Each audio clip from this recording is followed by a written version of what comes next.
I think the bluefin fishery is some of the best I've ever seen. I've been fishing from Old Town Sportsman kayaks for years in freshwater ponds and rivers, saltwater bays, and the open ocean. They've become my go-to way to get on the water, and a big reason for that is they're designed and built in the U.S. by anglers who clearly know serious fishing kayaks and how they need to perform. The Sportsman lineup covers a range of hull designs with paddle, pedal, and power options to match your style. For open water and ocean fishing, I keep coming back to the Big Water 132. It's stable enough that I can stand and fish comfortably, fast enough to cover real distance, and it handles chop, current, and rough conditions without beating you up.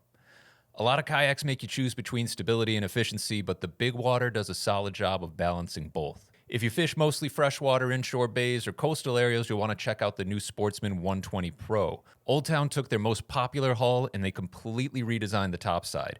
There's new seating, better storage, and a lot more usable deck space. It's a super stable platform. It's great for standing and sight fishing or for keeping multiple rig rods ready to go. At 12 feet, it's also easy to car top and manage solo. I love the 120 Pro's open deck for fly fishing, and I use it to chase striped bass in harbors and estuaries. Whichever hull you go with, I strongly recommend pairing it with Old Town's PDL pedal drive. It's durable, low maintenance, and simple. You can just rinse it off after a trip, and it's ready to go for the next one. And if you want a serious upgrade, look into the ePDL drive. Think of it like an e-bike on the water. Battery-powered pedal assist that gets you to spots faster and lets you spend more time actually fishing. Whether you're new to kayak fishing or you're looking to upgrade, I promise you will love fishing from an Old Town kayak. You can learn more about their full Sportsman fishing kayak lineup at oldtownwatercraft.com. Welcome back to the On the Water podcast. My name is Alex Blackwell. I'm here with Jimmy Fee, and we have a group of guys that I've had the pleasure of knowing for quite some time. I stumbled across them on a trip to Nantucket, and honestly, it fostered a great relationship and a great friendship. Been able to come back to the island a couple of times, stay at Bob DeCosta's house, and use Ray DeCosta's car, which was super, super kind of you. Yeah. And I've been meaning to get these guys in for a really, really long time. The story, the history, and what you bring to the table from a knowledge perspective is unbelievable, and I had to dive on into it. I really want to kick off the podcast with a story of getting to the island for the first time and meeting you guys, a drone story that was a little bit hectic in the moment. So I got a chance to come on in to Nantucket through a good friend of mine, John B. We were on a Guggen squad week, and we are tight on a tuna. Bob is in the moment. He is full bore, backing down on this fish. Ray is helping guide this whole endeavor, and I'm flying a drone. And this drone will not land. And I've got Ray saying, "Get the drone down, get the drone down." I've got both of these guys coming at us, and this thing won't land. So one of your mates ends up grabbing the drone, Scotty, and the prop doesn't go. And we finally get this thing to turn over. He's holding it upside down, and the thing is just going 100 miles an hour, and the fish is ready to be harpooned, and I'm yelling at Scotty to grab the harpoon, and he's holding the drone, and he's like, and he's afraid to let go of it because he's got it upside down and it won't shut off. It was hysterical. It wasn't at the time, but it was later.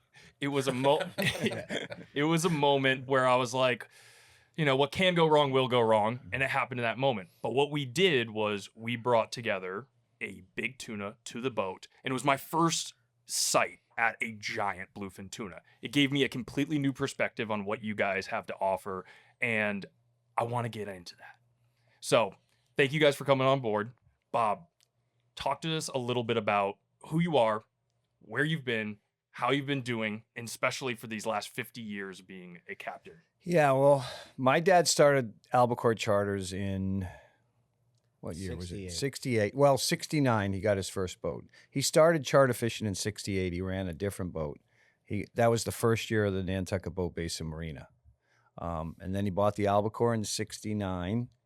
And it's called the Albacore because it was a boat that he bought used. It was a Gowdy Stevens booth. It was built up in Booth Bay, Maine.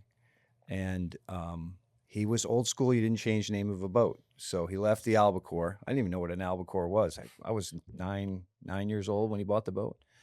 But that name stuck. And this is my boat now that we have. The Duffy is the third Albacore. He ran the first one for I don't know how many years, and then he had a lures that he used, which I ran for 5 years, and then I built the Duffy, which is what we have now.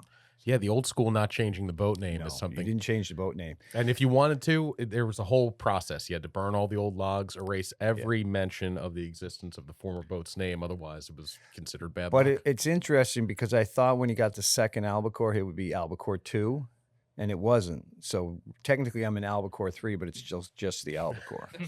He also was very business savvy. Albacore was early in the phone book. So Right. when he started the business, you were finding your charter boat through the phone book.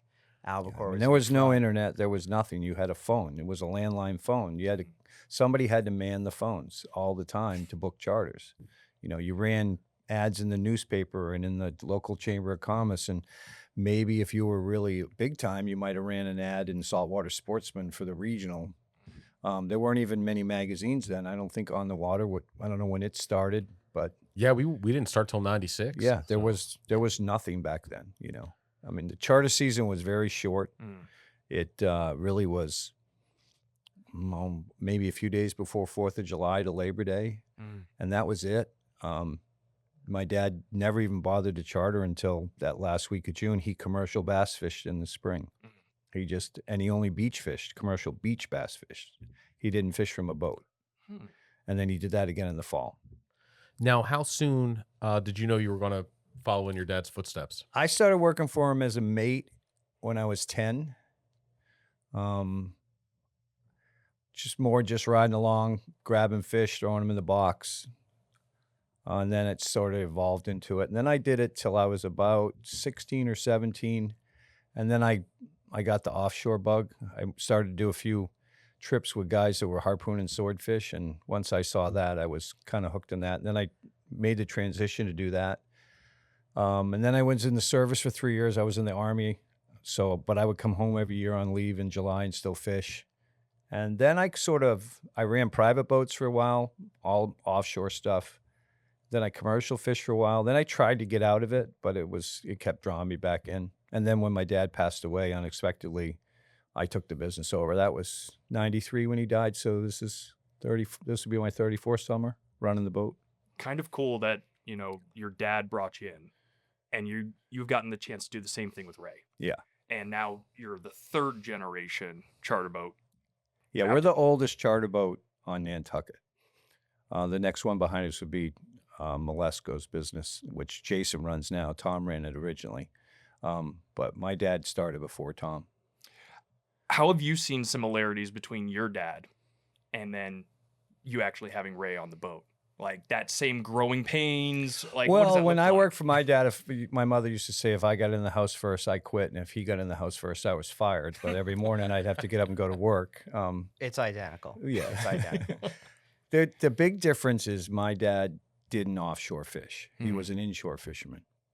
Mainly just did bluefish trips, some striper, but he didn't target them. He took tourist fishing, where we've really evolved the business into more of a offshore specialty striped bass like tackle kind of business. And that really came about when Ray got older and started really working with me more. Now, did you do the commercial beach fishing with him? Oh, yeah. Yeah. We fished Tuckernut, which is an island off the west end of Nantucket. And we would night fish, only night fish. And we would go up there Mother's Day, and we would stay until June 15th. You would stay on Tuckernut? We would come back and forth to sell our fish. But we had a friend who had a house up there. He was a dentist from New Jersey, loved to beach fish, and he would take a month off from his practice and come up. And we'd all live up there on the island. We had 4-wheelers, or back then they were 3-wheelers. We had them rigged up with totes on the back. Yeah, we had some incredible fishing up there. That's what I was going to ask. What was the beach fishing like back then? Well, you didn't see a fish under 10 pounds. There was no schoolies. That's why everybody's panicking about, we're not seeing the schoolies we used to see. We never used to see schoolies either, and there were plenty of stripers. So, but we would start fishing about a half hour, 45 minutes before dusk, and we'd fish right through the night till dawn. And it was all rod and reel. Back then, the lure of choice for us was A redfin. a redfin, Corton Cabell redfin. We'd fill them with about 7 cc's of liquid to get another 7 or 8 yards of the cast. And my dad figured out that we'd just take a paper clip and, heat it up and burn a little hole in, take a syringe and fill them.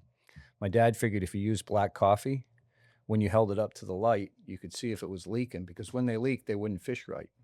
Huh. So you'd have it full of water, you couldn't see where the line was, but with the black coffee, you could see the line.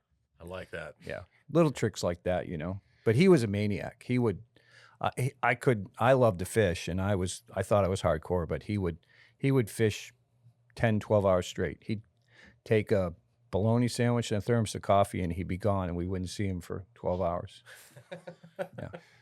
You have a knack for kind of tweaking with terminal tackle, just like what you're talking about. And one of the things that I've noticed just through Instagram and through a mutual friend of ours, Tucker Finnerty, is you're making your own weights at home, right? We make everything. Yeah, everything is just kind of I self-sustained. tie my own rip flies. We make our own hoochies. We buy some stuff, but not a lot. And even the stuff we buy, he rips apart.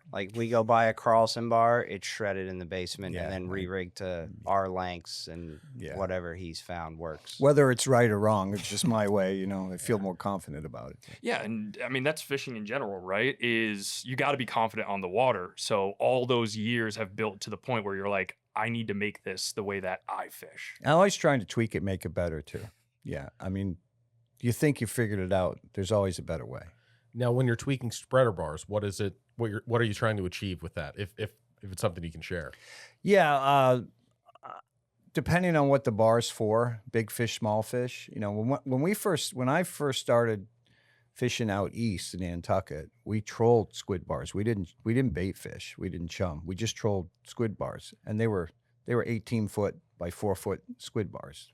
We used 18-inch squid, and the front squid to the swivel squid was 9 feet, and then there was another 9 feet between that and the stinger. They were a nightmare. Oh yeah, They were a nightmare. doing You grass couldn't troll checks. them. You couldn't troll them more than and you 3 slow troll knots. them. You troll them 2.5, 3 knots. So you'd be watching these fish just walk away from you, they'd be, pushing water, and you'd just be like, "Nope, we are not getting them." You'd have to reel couldn't catch up everything to 'em, in because get if you up in tried to front go of over it and 3 put the knots, you pull spread them out. out of the riggers Yeah, it was because they were so nightmare. heavy. And then trying to set them in the wash, oh my God, forget it. If it was over a foot chop, you rolled them, twisted them, tangled them. It didn't matter. Yeah. It was a nightmare. But they caught. If you could get them in front of the fish, you caught, they and we ate 'em. caught Yeah. big fish on them. Yeah, like When I 90 got- inchers. When I see these coming up big eating 'em. fish out east rolling on the surface, I threaten to get the big bars out, and he just looks at me. And you could hang on to them too, because the stinger lines were, 400 400. pound, You yeah. could put some heat to the fish. Yeah, you don't have to worry about scaling down the leader at all on a spreader bar. No, No. not back then. Now you see them, they come, they look, and they're like, I no. also re-rig my squid bars every time we fish them. If we catch 2 or 3 fish in a bar, that whole bar goes home and gets stripped and redone. So it's a constant, just Yeah, I have every a- day. A 9-foot bench in my basement that's all marked out with magic marker, and just boom, boom, boom. Yeah, you couldn't ever work out an hourly wage for a charter captain because it's really on 24 hours. Anyone a day. who fishes for a living, you don't work on an hourly wage. I think If you do, you're not doing it much longer if you can do math. I hand line codfish one spring with a buddy of mine, and this is back in the 80s when codfish were worth like 25 cents a pound, and we would get like 4,000 to 5,000 pounds a day with hand lines. And I did the math one time after like 31 days of fishing, and I was making like 14 cents an hour. And I said, okay, we got to go do something else now. This is not working. Yeah. But I know we're going to do a lot of offshore talking. Is it okay if I talk about the beach fishing a little Oh, bit? sure, More? sure. Surf fishing is one of my passions, and I'm fascinated by what that looked like on Nantucket in the 70s. Today, it seems like you go to Nantucket, it's mostly bluefish and albies seem to be the most popular things from the surf, and the striper fishing just isn't what it was from the beach. Because guys don't fish the right way for them. Okay. That's the bottom line. There are a few guys that are pretty hardcore that chase fish. Like they'll go work their day job, come home, they'll sleep till 9, 10 at night, and then they'll go. And they actually do all right. They just keep it real quiet. That's good. Yeah. I back, it's not as big a deal now, but when I was before Ray was born, to catch the first striper of the year was a big deal from the beach or from period. And I did it 3 years in a row. And I used to start fishing April 25th. And I would hit the beach every night for 4 to 5 hours. And I might go 15 nights without a bite. But the key is you got to go after dark. Everyone now bass fishes till dark, and then they go home, and then they come back at first light. You don't catch bass from the beach. You do, but not like you do in the dark. And you know, there's different techniques. Like when I was in high school, I would commercial fish with my dad at night and then go to school in the day. And we wouldn't fish all night, but we'd fish till midnight, 1 o'clock. One of the tricks we used to do is, back then you could drive on any beach. You could drive the whole way around the island. So we would come on the beach, say at my Comet at the pond. They just opened the pond, so the herring were coming in. And he would drop me off, and he would drive 100 yards past me. And then he would start, and what you do is you'd make one cast out in front of you, one cast up the beach, one cast down the beach. And then if you didn't get a hit, you walked 20 yards down, and you did that same routine. So he would start walking. When I got to the truck, I would get in the truck and drive 100 yards past him.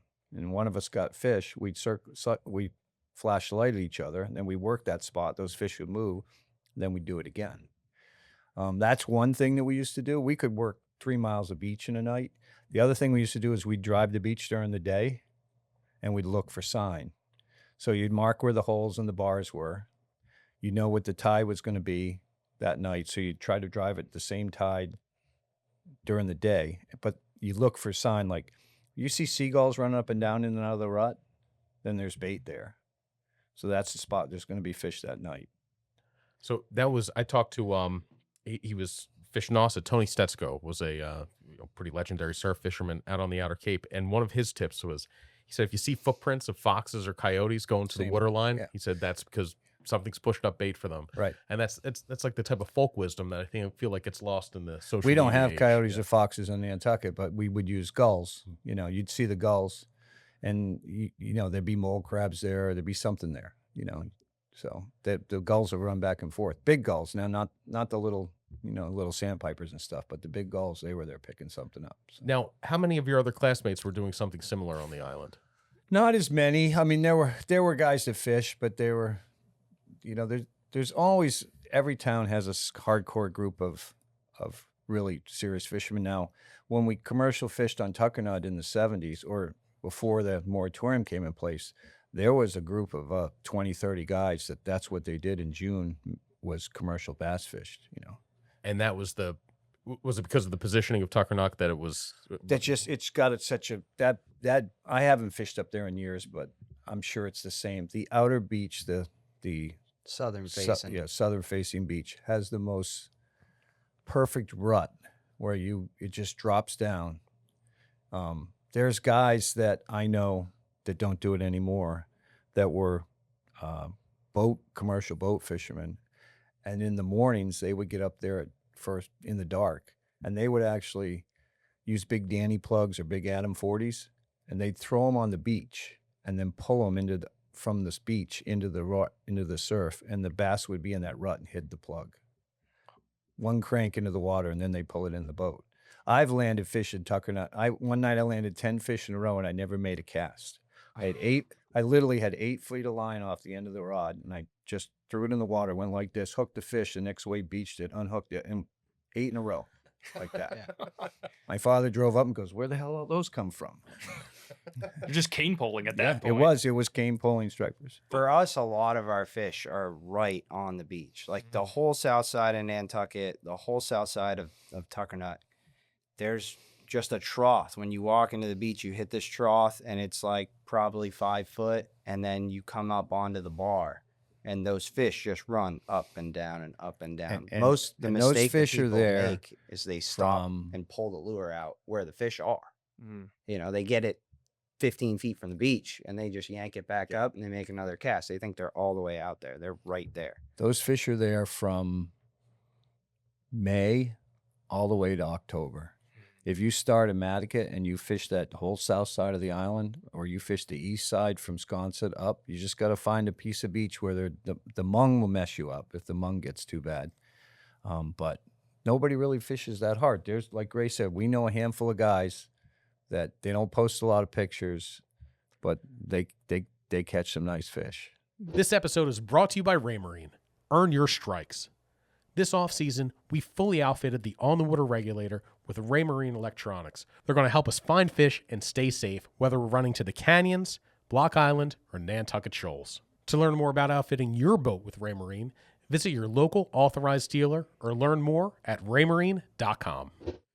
Now, were you dealing with a lot of brown sharks then, too? No. Or seals. Is that a relatively recent development? Yeah, we would lose a fish every now and then on Tuckernut to a shark. Usually it was later in, end of June into July. Seemed like more in July. And we didn't have an issue with seals up there like you have now. But, when I was really young, I remember my dad, we used to get paid to shoot seals. You got $5 a nose, and if you saw 3 seals all year, that was a lot. Like, oh my God, there's a seal. It was like a big deal, Yeah. So your dad actually did that. Yeah. I always heard about that. I'd never heard firsthand knowledge, but just that because the seals were considered a nuisance by commercial fishermen, they would mess up the nest. The state paid you $5 a nose. You took it to the shellfish warden, and you got paid for it. Yeah, and that all ended with the Marine Mammal Protection Act. 72 that went in. Yeah. I can remember being, I don't know, maybe 6 or 7, maybe a little later, but I remember we saw a seal on the West Jetty coming out of the harbor, and we stopped for like 20 minutes to look at it, probably in like the mid to late 90s. It was like wild to see. Now they're everywhere. You find a seal in 5 seconds. I'll tell you the best beach fishing bass story that has to do with my father. It was probably 75 or 76. Ray has a picture of it somewhere. I don't know if you have it in your phone or not, but he was on Tuckernut, and I don't know when it was, but there wasn't anybody else up there. And he walked down to the rip on what we call the east, or the eastern southern end of the island. There's a nice little rip that forms there. You used to. And he made his first cast, cranked it like 5 feet in the rip, boom, got a bite. That proceeded to go on for every cast I think he said he fished from like 6 o'clock till 2:30 in the morning, caught a fish, hooked a fish every cast, either landed it or broke it off. He said he went up at 2:30 and he sat down and he had a sandwich and a cup of coffee. And my dad died of lung cancer. He smoked all the time. He always had a cigarette in his mouth. He went down, he made his next cast, he hooked the fish took off with a rip, and his arms hurt so bad he just pulled the rod in and burned the line with his cigarette and went back up and laid on the beach and went to sleep. Couldn't reel another fish in.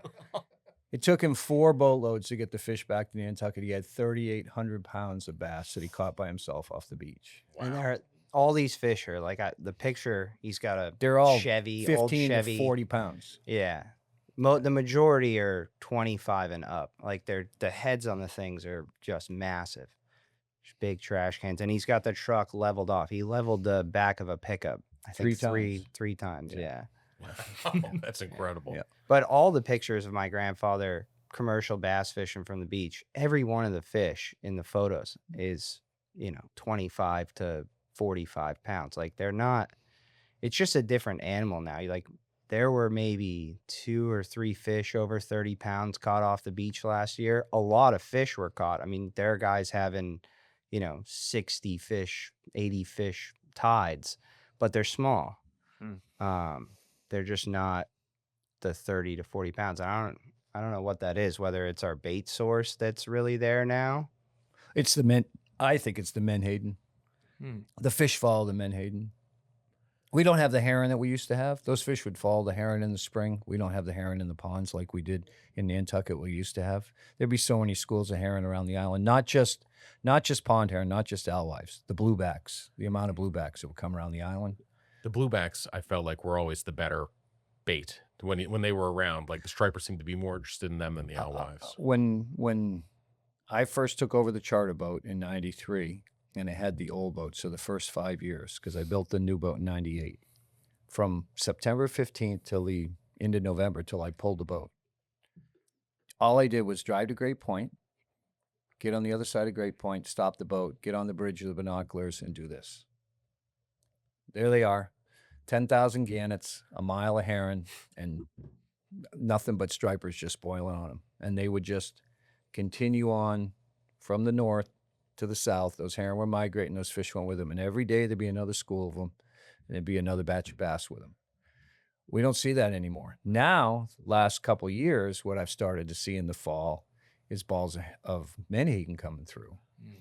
But there are bass on them, but it's amazing. I mean, I have video, or Elliot took video. He fished with me one day.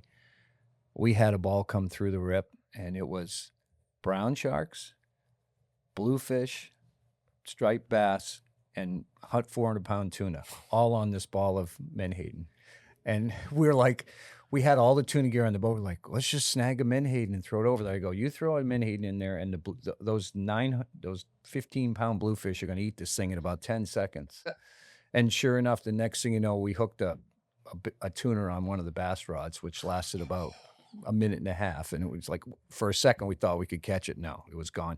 And they just kept right on going to the south. I watched them go. And some buddies of mine said, like 2 hours later, they came by Sankaty and they were chasing them too. So they follow the bait, you know. So with the lack of the herring, and you're seeing this more predominant kind of menhaden forage for all your fish, we talked about kind of some other variables, right? The seals that have been kind of on the rise over the course of the last couple of years. You know, how has that affected just your fishery in totality? I mean, we've really started to dive into the surf fishing and that commercial side of things. It hasn't affected us from the boats, I don't think. Have you? Do you? The difference is that those big fish are following those menhaden schools because it's big, Like, easy, high-calorie prey. But our saving grace is the squid hatches that happen in the sound. Like those squid hatches, when they happen, it's as good a bass fishing as you'll see on the planet. And it's all aerial too. Like, you know, I fished Jersey this year, and it's a heck of a spectacle in the fall to see those herring schools come through. But the fish, they're not concentrated into an area, and they're not holding on the area. So it's a lot of movement. You're moving around, chasing them. They do come out of the water, but for the most part, you're fishing live baits and stuff like that for them with the bunker. And it's the same thing up in the bay. For us, our fish are concentrated on a singular area. They don't leave that area. You could pull 100 fish off a rip, and there's still fish sitting on that rip. And you're fishing artificials, so you can throw anything, any topwater, subsurface. You can do flies. You can do whatever you want, and you can get those fish to come fully out of the water, which is, for us, it's a big, for inshore, for us, it's the coolest thing we have for sure. Like most people show up, and I've talked to hundreds of clients who are like, oh, you know, are you sure we're going to catch them? I'm like, I promise, just book the trip. You'll be amazed. Yeah, and like 3 minutes in, they're like, oh my God, I'm so sorry for spending 40 minutes on the phone with you. Because they see, they put a lure into the first wave on the edge, and 50 stripers come off the bottom, and 10 of them come out of the water. You know, there's no striper fishery We guarantee that I know fish on that's all like our it. trips, and we haven't given a trip away in 20 years. Yeah. Wow. Just doesn't happen. I got a photo last season from Ray, and it was a pitch counter, and that number was absurd. Yeah, I know. We try not to post that anymore. We got yelled at for the for the number because of the mortality rate. But that's the other thing with us that is so different is we can fish a single J hook, just a single inline J. You can file the barb all the way off. It doesn't matter. You don't need, 3 trebles on your lure because all you got to do is put it right back to where it was, and 10 more fish will come and eat it. So if you lose one in the process of fighting it, it's not a big deal. You just catch another one 7 seconds We don't later. have a treble hook on the boat. I won't. We only inline singles. And I know that at one point in the day, clients are probably sore. Yeah. And it's gotten to the point now where I've seen at least some footage from Ray where it's just take off all the hooks, go ahead, cast out, just show them the spectacle. Yeah. Yeah. And I can only imagine that clients are just, dumbfounded by that. We had Tucker with us one day, and he had the drone over the top of it, and we just had a lure back there, just stemming the tide, and 15 fish on it, just crazy. So And that's all driven by squid. A lot of it. a lot. It's not just squid. It can be butterfish. It can be sometimes a little scup hatch, but The sand eels. Our rips are so shallow. Like Yeah. the edge where the lure is sitting is anywhere from 3 feet of water to maybe 12 at the deepest edge we there's spots fish. where I'm kicking up sand. Yeah. Yeah. But it's evolved into this. So when I first started, we fished the rips south and east in Nantucket, and most of them were outside of 3 miles just by geography. And we've been fishing those rips, Nantucketers have, for 100 years. And when they put the 3 mile line in play, for the first 10 years, no one enforced it. Heck, half of us didn't even know it existed. And then, all of a sudden they started enforcing. I'm like, all right, well, I got to figure something else out. So I started going up to Monomoy. Now I never went to Monomoy because there's a lot of boats. And I could go fish the Rosencrown and I'd be the only boat in an edge. And I knew the Rosencrown, I still do, like the back of my hand. I know every little nook and cranny where those fish are going to be. So we went to Monomoy, and back then too, we fished a lot of wire. That's what we did. We jerked wire because the rips are deeper. So now we're in Monomoy and these rips are shallow. We can't jerk wire, and we're starting to, try to figure this all out. So we started using the red fins, and we started using some different things, and we slowly evolved into what we've done now. And I've learned Monomoy to where I bet I have There's 150 waypoints in my machine for the rips around Monomoy. if not more, and they're all like there's some of them are knuckles the size of this room. Like you're looking at a bar that's maybe a quarter mile long. We're fishing a 50-foot section of just there's a hole there. It's the same principle as what the old beach fishing used to be. Find that hole where the bar and meets. if you drove They're up to right it, you'd there. never know there was a fish there. There's not a sign. There's no birds. There's nothing. And you pop a plug in there, and 15 fish come after it. And they're not shifting too much year to year. They move a little, but not enough that I go out there the first time, and I look and okay, there's the edge. So it's moved down the red. Just knuckles move 50 feet to the west or something like that. So no Yeah. significant. It's No, not, no, like it no, resets the slate. You every get year. some big winter storms, they can move around, but not a lot. Whatever's underneath there that makes those shoals, it doesn't really move the structure. We seem to find a couple new ones every year, There's 'cause there's so many many edges. little spots. There's so many edges in Monomoy that you can fish. So I get to the point now, if I like we laugh at it. It gets comical because we have got it down to the sciences, the rigs that we use and how we fish. And we will literally be in a corner and we'll have 3 on the entire time. Just boom, boom, boom, boom, boom. And someone will come up and they'll start creeping in on us, and they're getting like one here, one there. And they'll get to the point where I'm like I've had enough. I used to go off. I used to scream and holler at guys and swear at them and tell them to get the hell away from me and everything else. Now I just steam around them and go to another corner and fish that corner. And then the next thing you know, they're over there. It's like, okay, I'll go back to where you were. And that, you can come back to that edge, you leave it alone, and you come back 15, 20 minutes later and those fish are ready to eat again. You'll blow them out, but they'll come back, Yeah. Yeah, you see that a lot. Like there's some really, really shallow ones that we fish that are probably 3 foot. The keel's bouncing the whole time. And if you get the guy who doesn't understand like where, how deep not to get in that edge, he'll blow that whole edge out. The worst and you is gotta leave it for the a guy in bit. the outboard that's casting, and he gets up in front of the rip, and he starts out 100 yards in front of the rip, and he casts. Well, the fish aren't 100 yards in front of the rip. The fish are in the first to the third wave, and he hooks one there, and then he drifts through.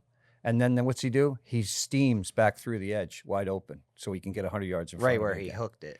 And guess what he does? No, those fish are gone now. Nobody ever thinks to go around it slowly. They just this all the time, The best thing the last few years in Monomoy is there's been a lot of fish in between the rips in the flat water.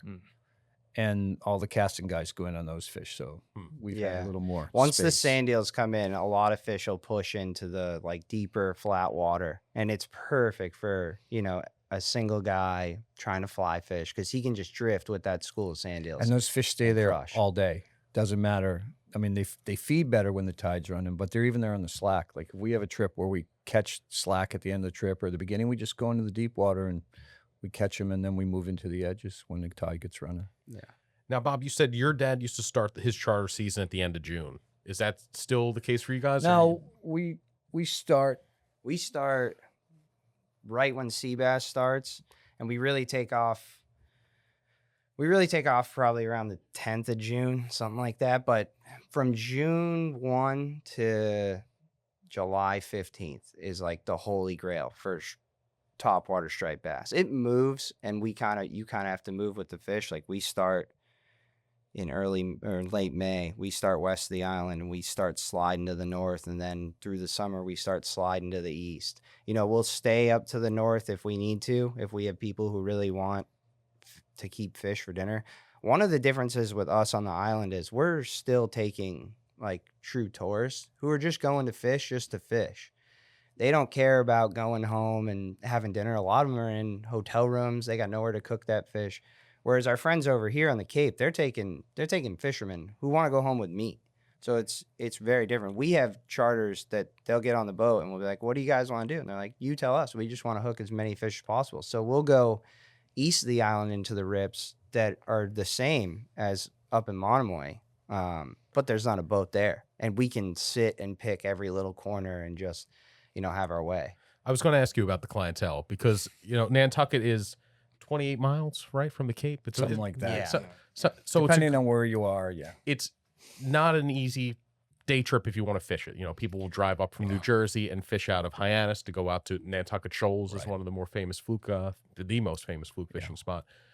So it's people who their primary reason for being on Nantucket is not fishing, but they want that as part of it. Is that accurate? Yeah. Yeah, yes and no. So there are people that come and plan on fishing when they're there, but they're not going to fish, every day. But they're definitely going to fish at least once or twice. And they're staying on the island. Like no one's day tripping over to come fish with us. Yeah, we used to have clients that did that. They'd take the ferry over in the morning, fish, and then go home. But we really don't have that anymore. And unfortunately, you can't get a hotel room in Nantucket for one night during the season. You just can't. It's probably getting harder to do it on the Cape too. So It is. I know a lot of my buddies who charter over here, they'll get guys that'll drive up from New York and New Jersey and they'll fish 3 days in a row with them. We don't get that client. But what we do have is we have 3 clients now that take 1 day a week for the entire summer. So one takes Friday, one takes Saturday, one takes Sunday. And depending on what the weather's doing and what's biting, we do whatever they want. They just decided it's cheaper to charter me 1 day a week than it is to own a boat, try to get a slip or dockage or a mooring by the time you pay your maintenance and insurance. And it really is when you do the math, And they come down with their lunch and they go home with a bag of cool. Like our Saturday guy in the morning, he loves to cast. He'll cast till his arms fall off. So we go out with him and we fish the first tide and he'll catch, 50 to 100 fish. And then we'll come in and we'll grab the family and we'll go out and we'll do something else in the afternoon. My Friday guy loves to offshore fish. So as soon as the tuna show up, that's what we're doing with him. And our Sunday is a family who like just to fish, should be on the boat. So sometimes we go tuna fishing, sometimes we bass fish. If it's a good day and there's white marlin south of the island, we'll go chase a white marlin. It gives us the option to do whatever. Yeah. Yeah, we move around a lot. I mean, the boat's constantly getting stripped, from inshore mode to offshore mode. And I would say probably 80% of our clients through the summer, we've seen them before. If not, we know them very, very well. Like the guy who charters on Saturday, his father started chartering with my grandfather in '69. Yeah. We grew up together, we're the same age. Yeah. Yeah. The dad and my dad are real close in age. And then their son and daughter are about 3 to 5 years behind us. Me and the son actually share a birthday. So we see them all the time. They're like close family friends. Almost all, maybe not all, but I would say 80% of our charters are more like family friends that just use the boat. And we're we have a lot of customers that do multiple trips with us, like 4 or 5 half days and a couple of full days. They'll book them out. Like probably I'd say 50-60% of my book is full right now with those customers. So I send out emails to all of them in January, say, okay, the book's set up, and they'll figure out when they have guests, and what their schedule is, and they'll get in the book. That's got to be a luxury. Oh, right? we love it. Yeah, Yeah. You can't complain. Any sort of charter captain or guide that I've formed a relationship with, their biggest thing is it's not about finding a number of clients; it's about finding the right clients. Yeah. And you start to build a better relationship with them. Yeah. I love that for you guys. High-performance saltwater rods and reels don't have to come with a big price tag. In designing the Merit saltwater rod and reel combo, the crew over at Quantum set out to make a rod and reel that was durable, reliable, and affordable.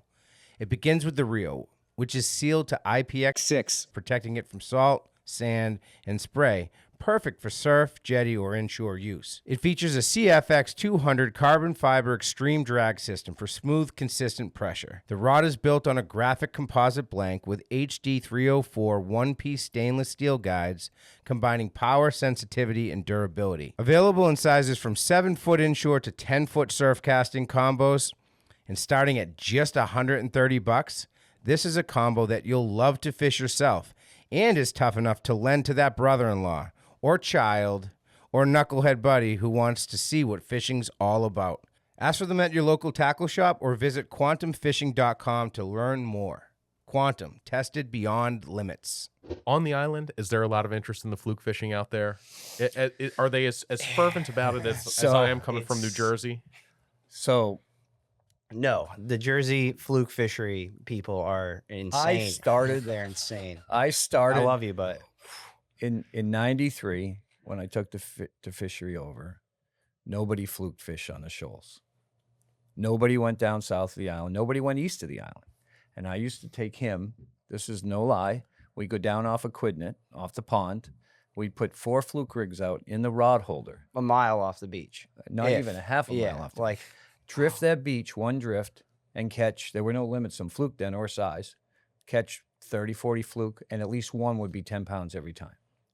it was like I was maybe, I don't know, 7 or 8 when we started like really doing it, and we'd go bass fish east of the island and come back in and be like, you want to catch some fluke?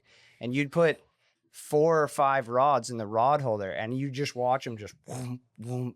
And it was every fish was 20 inches plus. Yeah, And you didn't jig them, you didn't work them. You didn't know do the a thing. spinners. Yeah. That's it. Just throw them out there with a weight. Just let it bounce. Yeah. And that fishery, I don't want to say the wrong word. I'm disheartened by what's happened to the fluke fishery in Nantucket, because that fishery on the beach got discovered, and then it just got wiped out. And then I'd go on a bass trip. So I ran a 42 Duffy privately for a while. I had the charter boat, and I ran this boat. It's actually the guy that fishes with me Friday owned it, and then he sold it. Now he just charters me. But he loved the fluke fish. He loved to eat fluke. So we would go out in the Duffy and we'd screw around. I started looking around. So we were bass fishing one day with clients of his, and the tide slacked early. It was a small tide. I'm like, what do we do now? He said, well, let's try fluking. So I started drifting over the shoals, and we started catching fluke. We were on McBlair's, and I didn't tell anybody about it. I mean, we got a limit of fluke in the slack.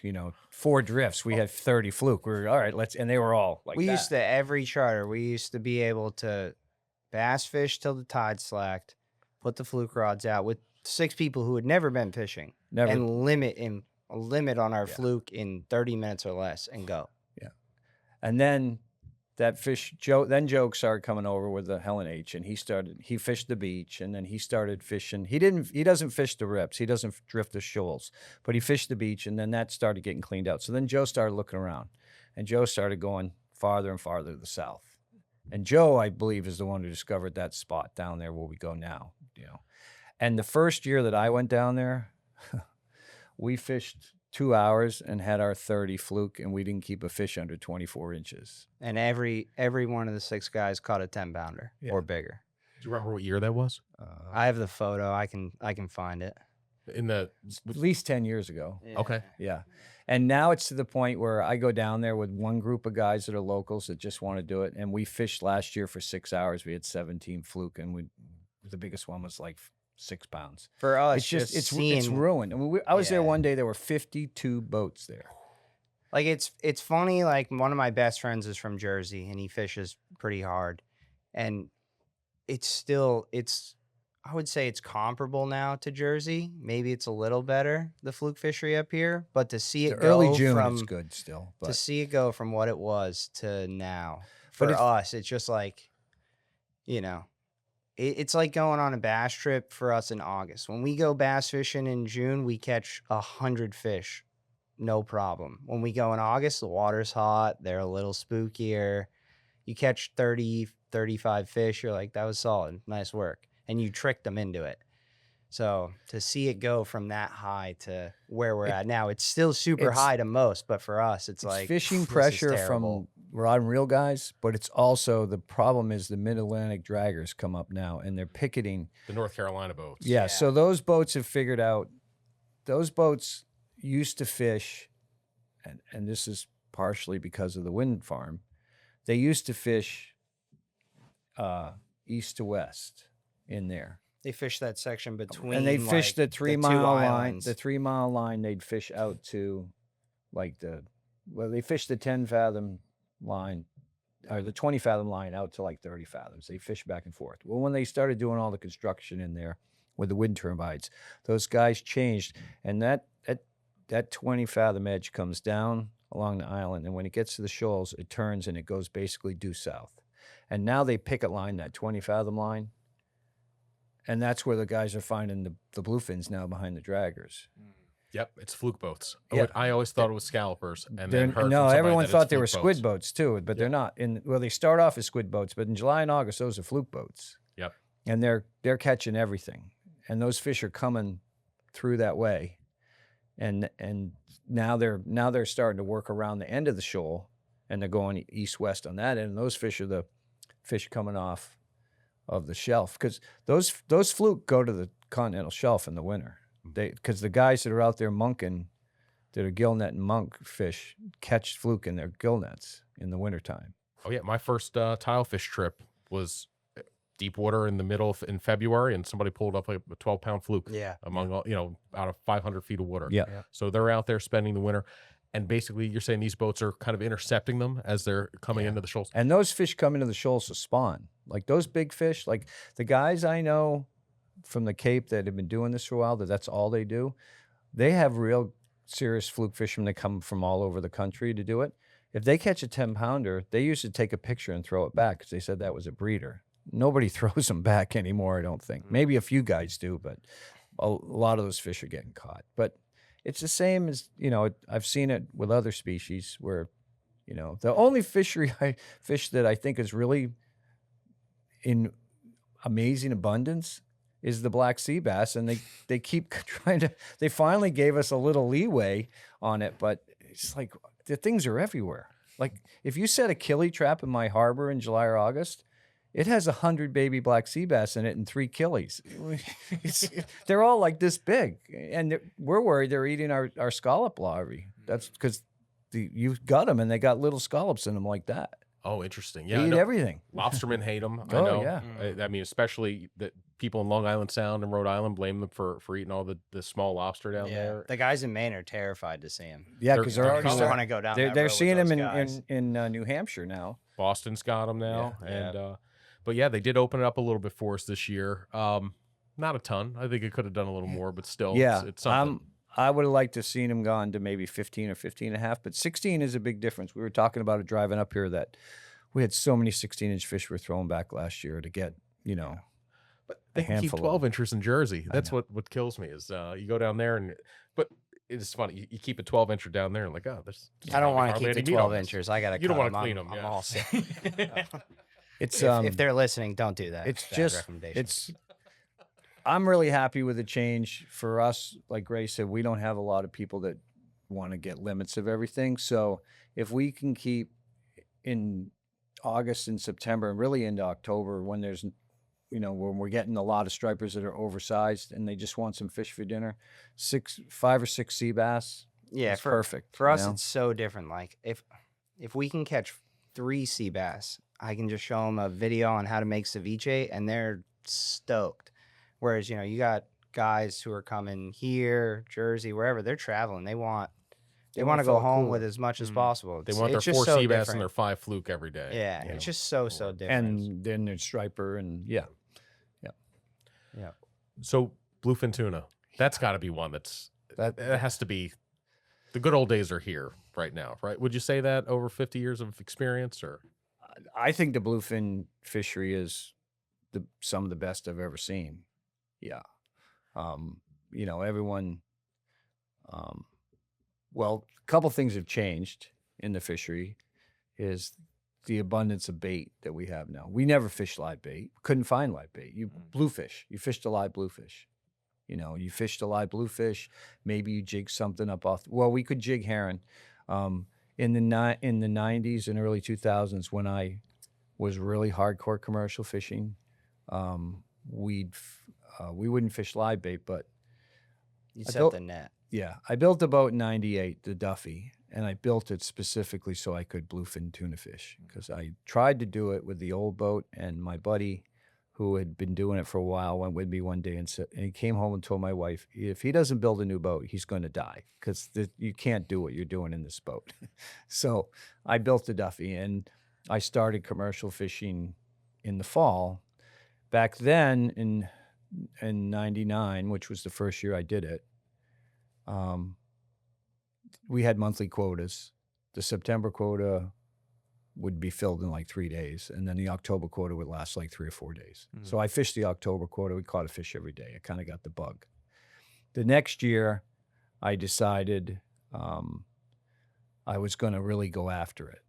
So we would charter until the Wednesday after Labor Day, and we would bring the boat in, and we would strip all the charter gear off the boat. And I had a big kill box that I had built that I could put 2 giants in. We'd set that in the middle of the boat. And my mate and I would get in the boat, and we'd be gone till the season closed. We'd, maybe come home for one night, take a shower if we got weathered in, and then that was good. We lived on the boat. We'd just go into Chatham, unload, turn around, go right back out. And we would get boxes of chum from the, frozen herring from the buyer, and use the bait right out of the box and mess around. We'd have a lot of live bluefish and stuff like that. And one year, there was some guys came up from Gloucester because there were no fish in the bay.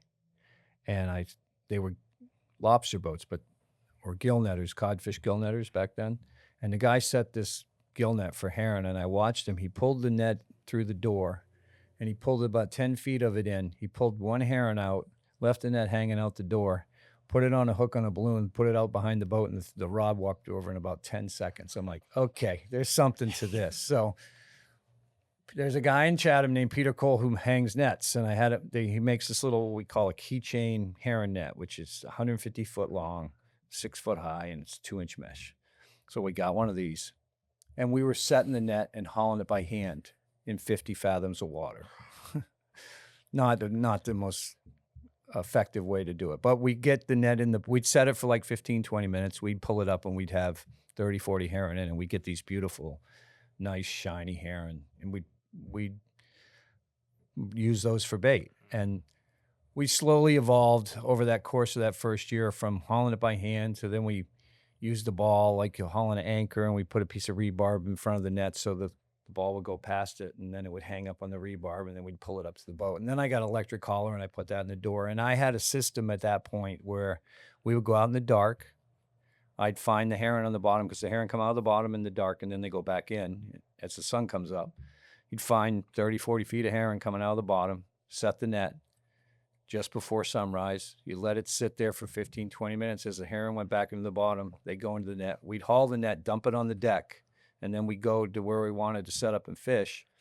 We put out 4 baits, and my mate would start chumming. And before I could get the net picked, we'd have a fish every day. That was the system. And that was the years when they went to there was no fish caught in July and August, so they had all this quota. So we'd start off at 1, then we go to 2, then we go to 3. And when it was 3 a day, it was, you catch one, get right back on the drift, catch another one, get right back on the drift, and then you'd spend an hour and a half dressing them and packaging them and bagging them and icing them. And we did that for, I don't know, 2000. You stopped around 2007, 07, yeah. 08. The fishes we had a year when they just weren't around. And then they showed on George's, and then we did a couple of George's trips. How were the George's trips? I remember when that fishery fired up, and it was you were there until you caught your. I think it was 3 at the time, but you weren't coming home, so you had 3 because so much fuel burn, so much. And they were going as a group. They were staying together. The first time I went, there were about 20 of us that went down, and I'd never been there. It's a long way. We were 140 miles from Chatham. I had to take a bladder tank, 100 gallons of fuel, go out at 10 knots. You run all night. You get in there in first light. And I'm looking at my machine, and I'm seeing all these marks. I'm 4 miles short of everybody. You guys are already hooking up. And I'm seeing all these marks in the machine. I'm like, I slowed down, and my mate's in the back. He's cutting chum. He goes, "What's up?" I go, "I don't know." This guy's name was Smitty. I go, "Smitty, I swear to God, I'm marking fish, but there's just too many of them. We're not even to where everybody is. Just throw a handful of chum off the back and see what happens." And he threw a handful off the back, and these things came up like piranha behind the boat. I mean, it was just, we're like, oh my God, we didn't have a leader crimped to a rod or nothing. So we finally get set up, and we put a bait out, and the rod warps right over. And we're fighting it like we fight a normal fish, 30 pounds of drag, 35 pounds of drag. We're taking our time with it. And one of my buddies comes up to me, and he's already got his 3, and he's yelling at me, and I can't hear what he's saying. So we finally land the fish after like 40 minutes, and we pull up to him and go, "What's up?" He goes, "What are you doing?" I go, "What do you mean?" He goes, "Warp the drag over and either get him in 15 minutes or break him off. We all know nobody's going home until everybody's got their 3. And most of us already have 2 or 3. So you need to catch up." I'm like, "So, all right." So we, 300-pound leaders, 60 pounds of drag, either get them, break them off. And it was so good. Nobody wanted to go home. Guys were like, commercial guys who don't fun fish were like, "Well, maybe I'll catch one just for the heck of it." I did that 3 trips. And it was all good like that all 3 times.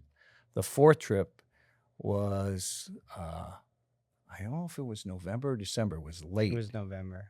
We went down there, and they called there was like a weather window. We thought we could get in. And somebody handed me a book to read. He said, "Yeah, I know you got a long boat ride. Here, take this." And I'm like, all right. So the book is Fatal Forecast. And not a book to read when you're driving to George's in November. No. We get down there, and it's so shitty, we can't even fish. We're just jogging into it for like 8 hours. We finally had a window. We caught a fish. Then the wind came back up. We beat our way home in northwest 25 to 30 for 15 hours. We got home. We sold the fish. And after we got all done, we each made $250. I said, okay, that's the last time I'm going to George's Bank. Wow. Yeah. But it was incredible fishing out there. But you drive out there, and you're in 500 feet of water, and you look over there, and there's a breaker. I mean, there's 15 feet of water. That's incredible. Yeah, it's like, I can't even imagine what the old sailors would just, driving across the ocean in the middle of nowhere, all of a sudden you hear breakers, Especially at night. But you caught codfish, you caught haddock, you caught everything there. Now, I'm assuming these are the PEI fish coming down in the late fall, or? There was no bait inshore, and those fish just were there. I think those fish are out there. They come in, they go out, they come back and forth depending on the bait. Realistically, they can do that in a night. Yeah. So you've seen. I'm sure you guys have seen the paper about all the fish spawning in the Slope Sea. Yes. And the fact that they think now they spawn the whole East Coast, and that they don't spawn just once a year. They have multiple spawns at different times a year. And we've said this for years, that we catch fish here in July and August that the gonads have just, they're still ripe. And I'm part of an organization called the Bluefin Coalition, that we set up a nonprofit to take DNA samples from bluefins. And there's a bunch of stuff that's going to be happening here soon, but we're developing a tool that's going to be like a tag stick that you can just punch a fish, take it out of the water, take a fin clip. We're going to be working on this summer. I was telling Ray, we're going to be working with some prototypes so that we'll be able to give these to people. They'll be able to punch the fish, pull it out, and you'll get a little DNA sample. Then you take the tip off without touching it, put it into a vial, screw it on, and then that DNA sample, they'll be able to track where that fish was born based on where the DNA from that fish tracking it back to the DNA of these little lobby fish that they've caught. Summertime fishing in the Northeast means cool mornings at the launch and hot afternoons on the water, followed by cold drinks at the dock. For days like that, the Hook A1A Pro Collection is a winner. Made from ultra comfortable jacquard fabric that's both lightweight and breathable, while also delivering UPF 40 sun protection that will keep me in the good graces of my dermatologist. The A1A Pro hoodie delivers a combination of airflow, sun safety, and comfort, keeping me cool on summer sessions, whether I'm on the John boat, in the Sound, or chasing that elusive swordfish out on the edge. Check out the full A1A Pro collection at hook.com.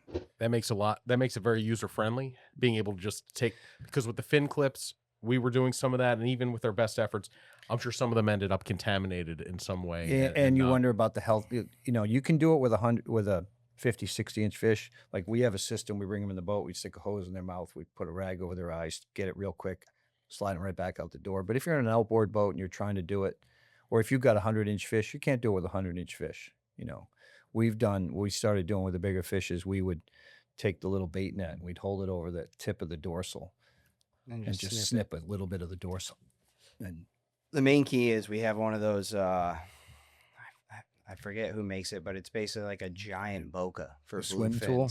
Yeah, it's an Italian company making Yes. it. Yeah, this thing's great. It's awesome. I mean, we probably had it 5-6 years, and just the ability to get that thing on and swim the fish, like we'll put it on, 30-40 feet, a half inch, and just cleat it off, swim that fish off for there's a swim hook out 15, there 20 too minutes. that I forget who's making it. Maybe JDL or somebody. No, it's Tuna. Tunacious. It's a big swim hook with like another eye on the back, so And you can hook You through can put it right in the hinge, and pop it out. and then you can swim them, and then you just pull the rope backwards. You And pull the comes other up. rope and it backs it out. The biggest thing for bluefins, like in our perspective, I would say, is the bluefin fishery is changing every year. It seems like more and more guys are chasing these fish with lighter and smaller gear, and that's great.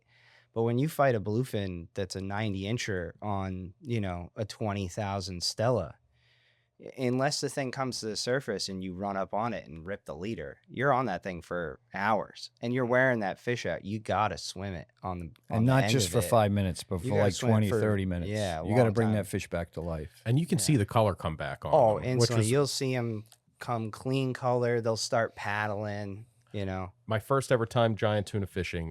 Went out to Chatham, and it comes up, and the fish looks white and it looks pale. And we put it on the hook and swam it for, it had to be 15, 20 minutes. Yeah. They said, watch. He said, you're going to see it. It looks ghost white now. Yep. He says he's going to come back. He's going to be dark. He's going to be black backing, and he did. And but it took time. You can take 40 minutes sometimes, depending on how long you fight that fish. Like what we do is we don't fish spinning rods for bluefins. We just don't have the clientele to do it. We fish our 130s, and big fish especially, we don't fish from the chair. We fish from the rod holder. I have a custom, you saw the fighting station that I had made.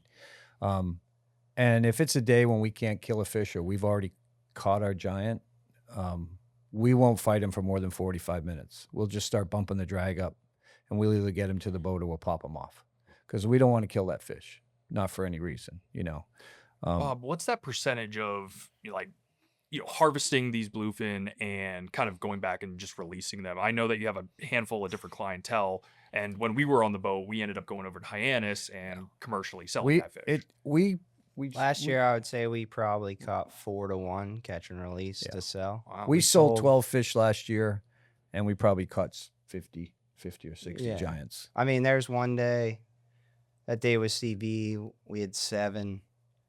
Next day we went 3 for 3. They were pretty smoked. Yeah. I think altogether I probably got, I know I have at least 30 on film, and then there's just another probably 20 or 30. It's hard to mate and catch it all on the cameras. So Totally understand. We've that. actually we're very fortunate that we have a new fish market on the island right across from the boat. Okay. Who is buying our tuna, Huge. and it's worked out great for them. It's worked out great for us, because now the fish are staying local.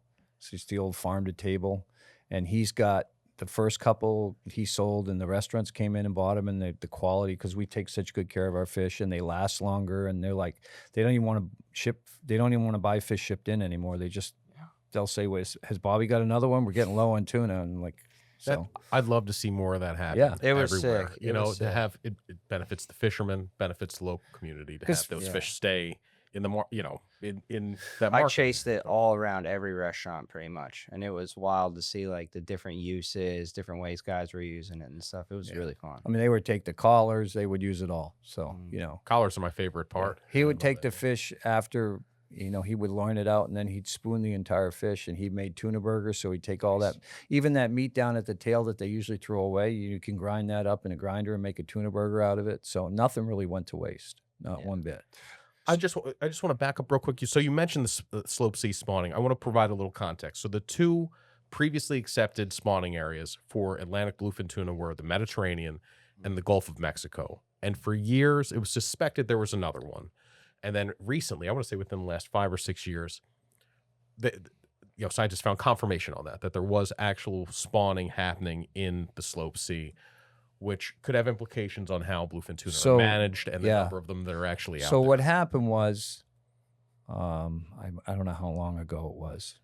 I don't know the date, but there was a NOAA boat that went to the slope sea to study whales, and they pulled the plankton net around to see what the whales were eating.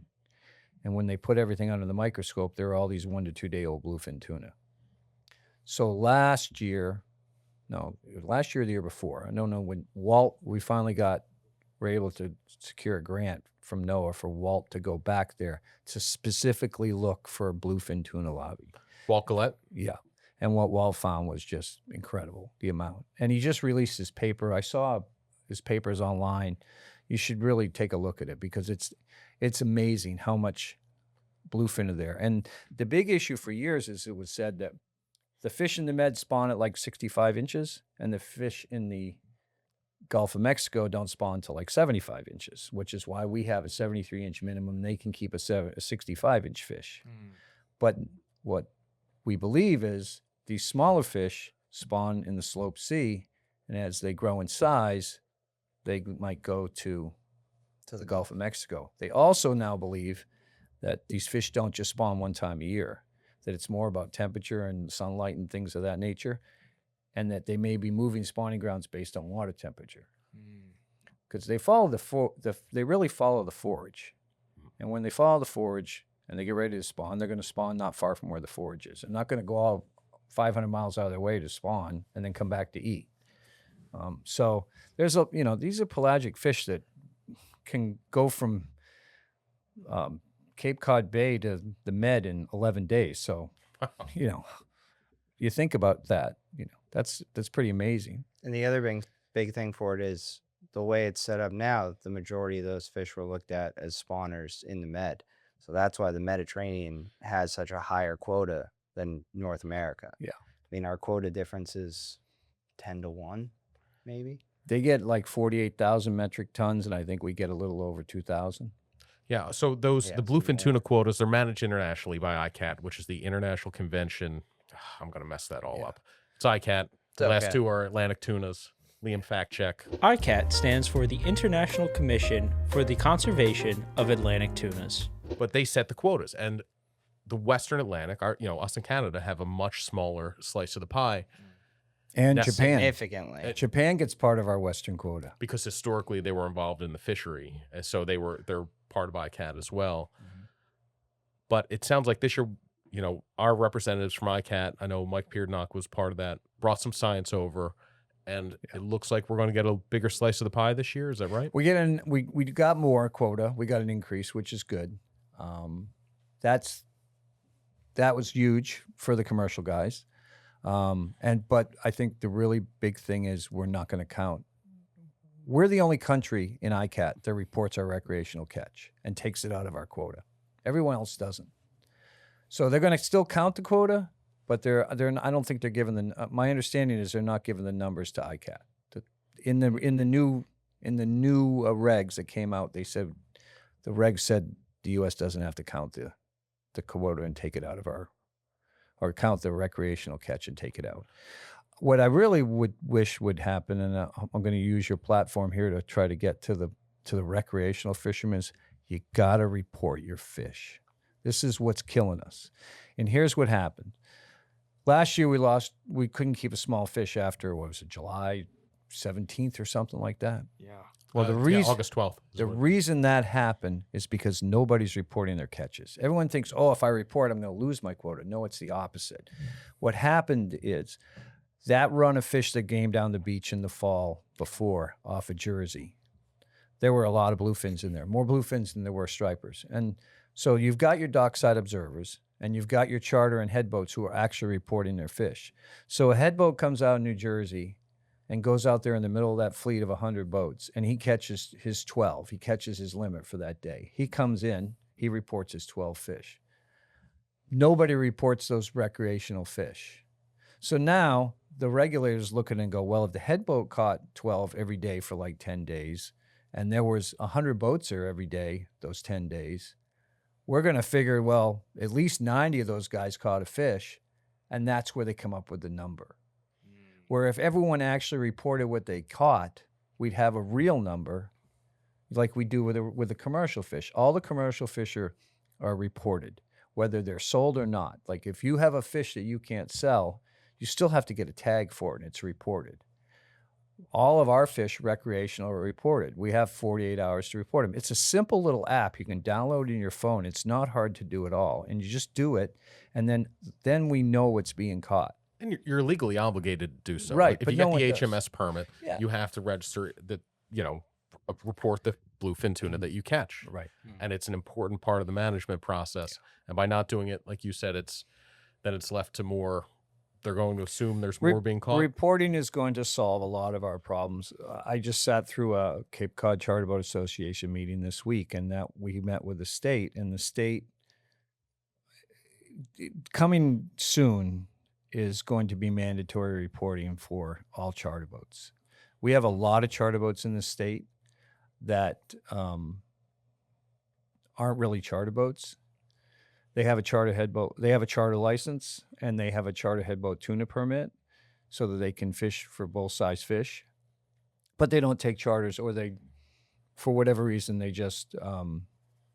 I think that's the main reason, is they want to be able to keep a small fish on a closed day. Because if you're not a charter boat, you're either general Recreation. category, taking Right. 73-inch fish or better, and having to being obligated to release any recreational size tuna, or you're recreational only, and you can't And commercially if you're a sell your commercial fish. boat, if you have a general category permit, you can't fish on the RFDs, those closed days. Those are called restricted fishing days, and that means you can't go out and catch and release. So if you want to go and fish on those closed days, even if you're not keeping a fish, you have to be either a charter head boat or you can't sell a fish. Mhm. So I believe what's going to happen, this is a big push from the Mid-Atlantic Council.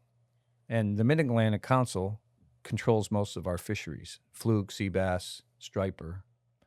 And I think there's going to come a point when there's going to be sector allocations for charter boats separate from recreational, because they realize that if they do have to shut the striper fishing down for a couple weeks a month in the summer next year or the year after because they don't think the stock assessment is good enough, they can't put the charter boats out of business.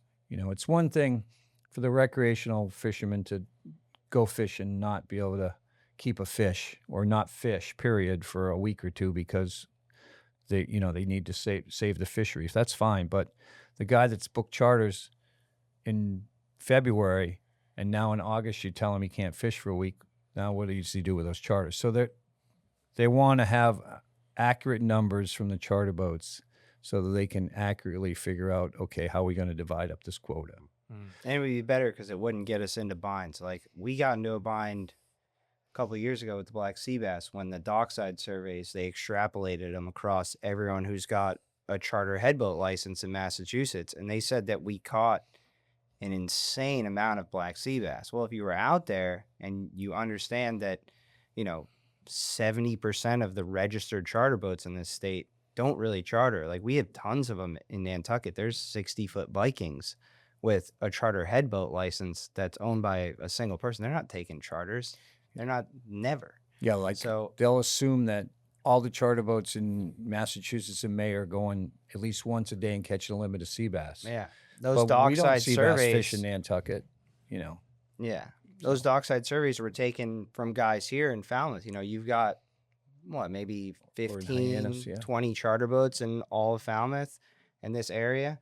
And they're going every day, catching their limit of black sea bass coming in. Well, that's who the dockside survey people run into. And then they take that data and they say, okay, extrapolate it across the charter fleet.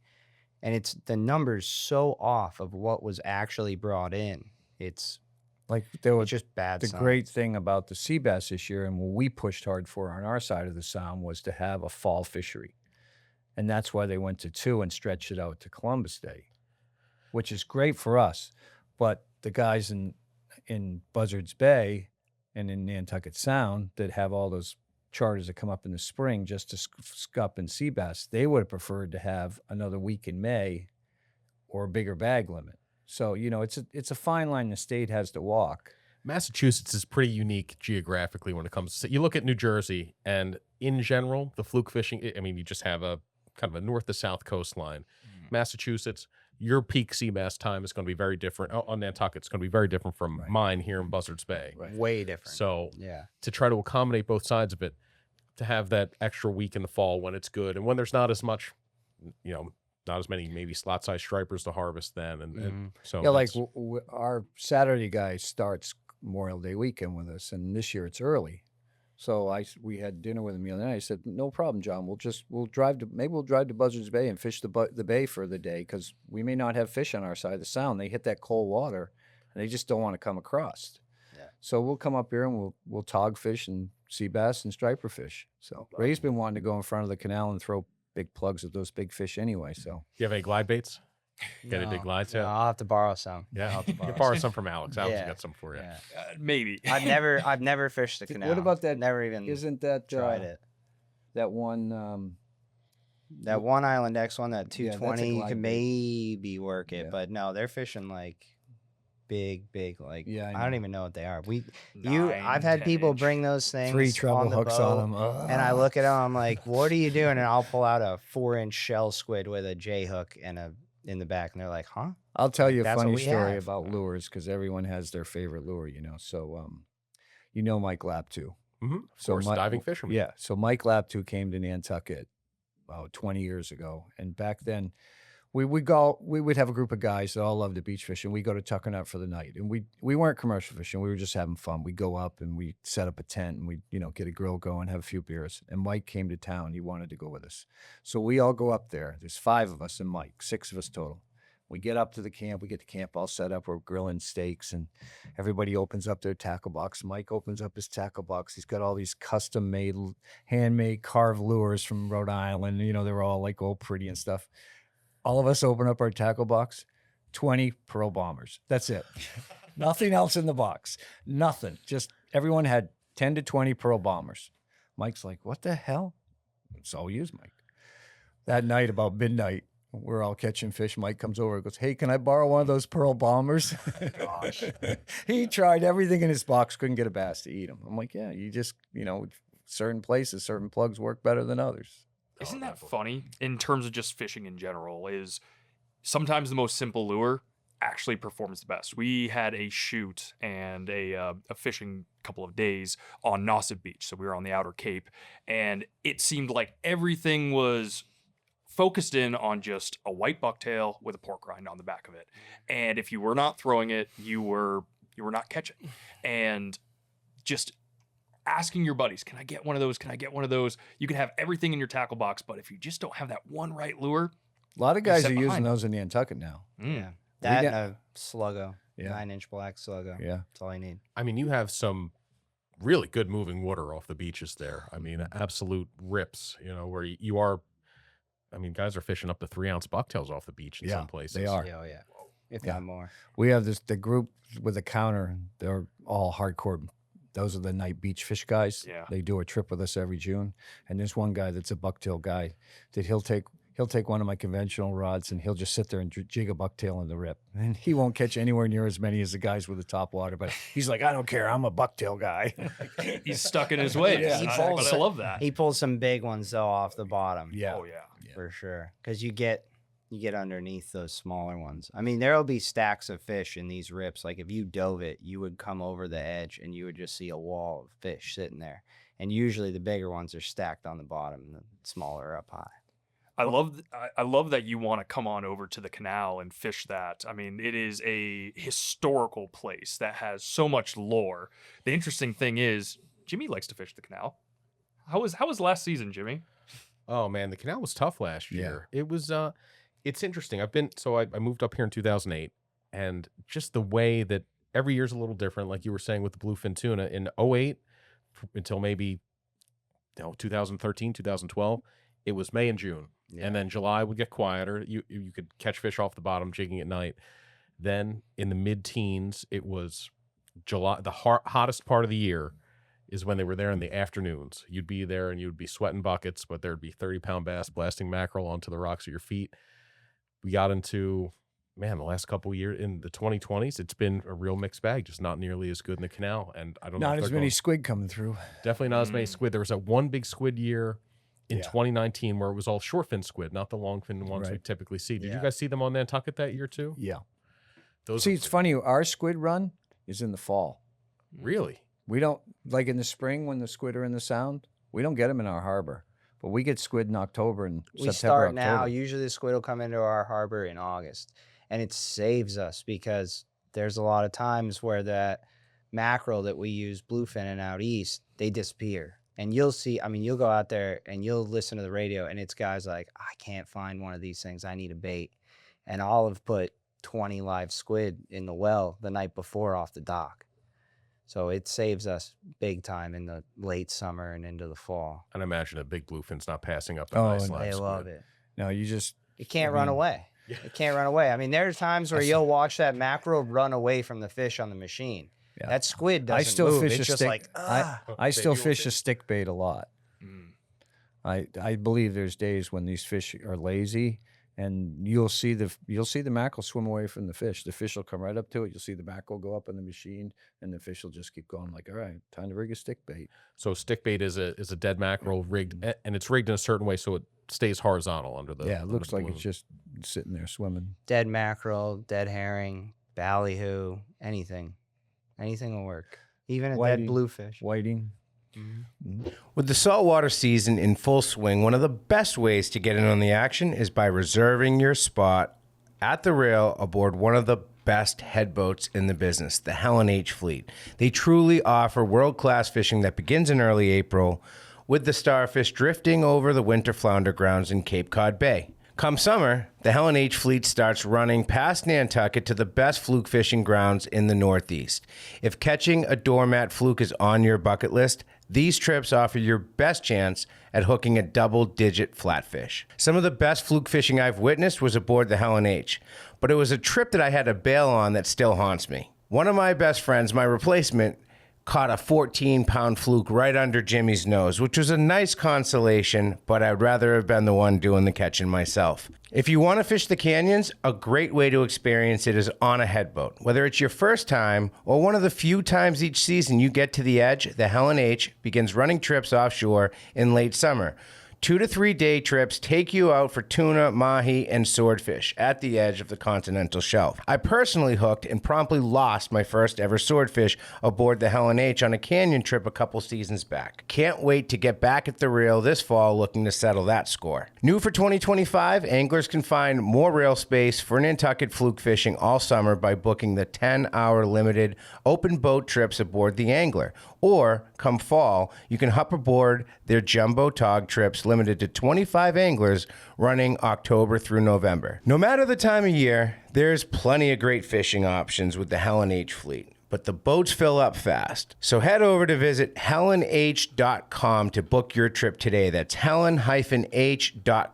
We had a really interesting winter that was probably the coldest in the last 2 decades.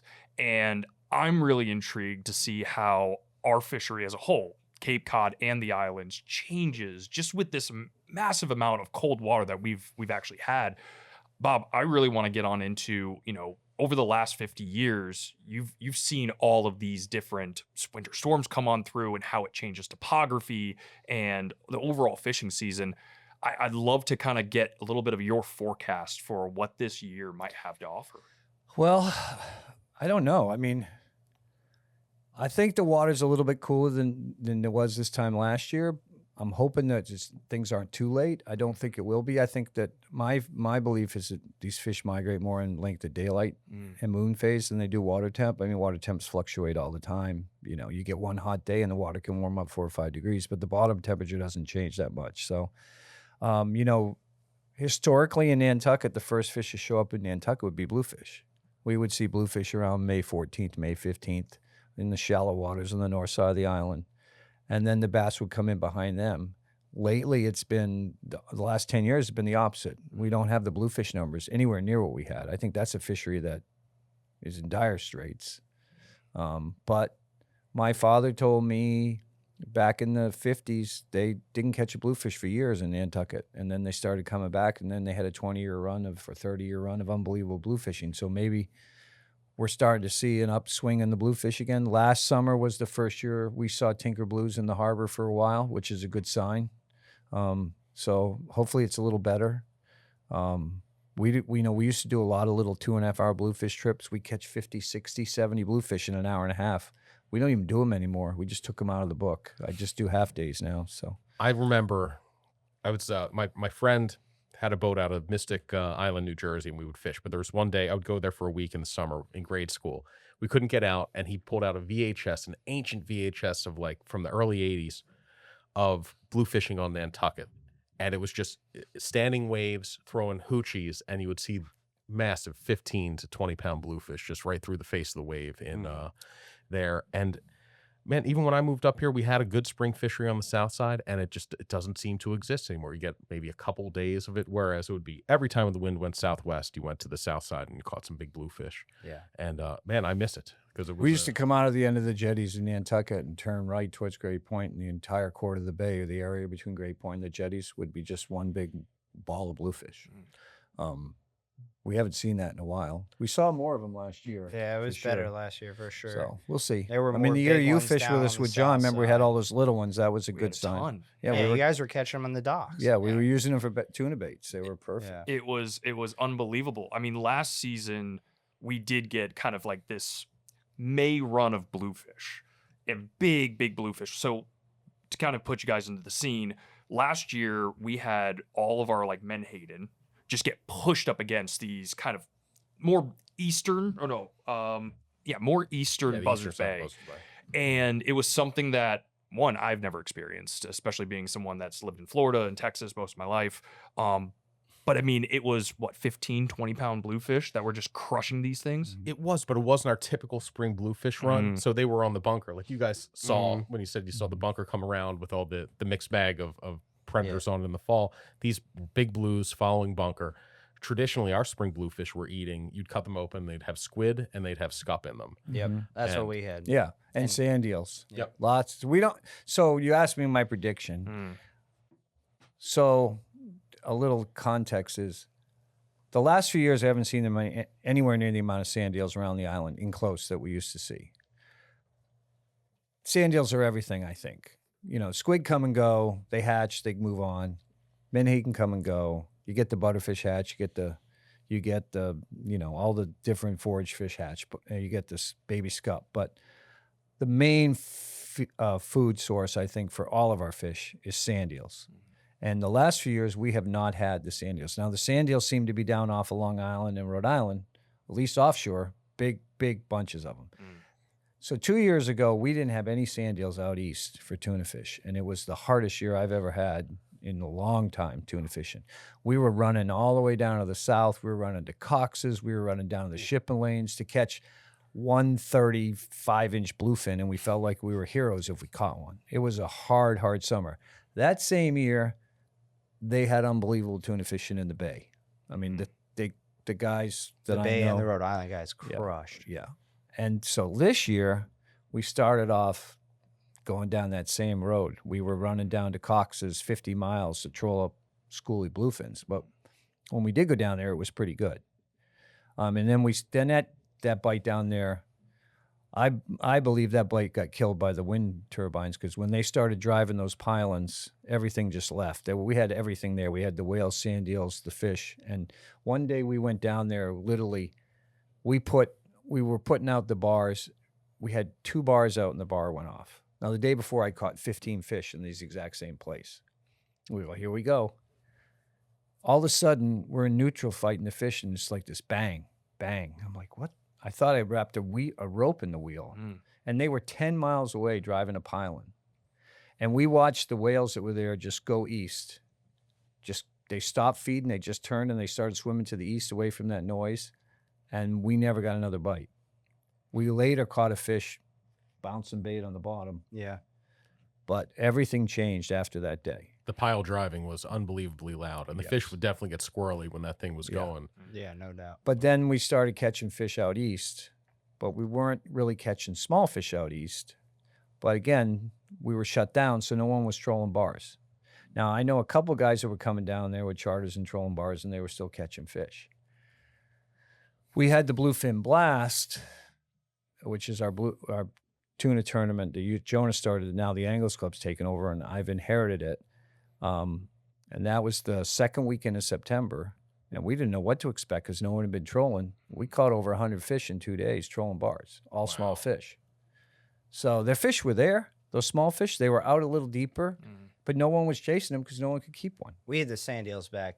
But the sand eels were back down last year to the south. You would mark them on And the then machine, just huge clouds. September and October,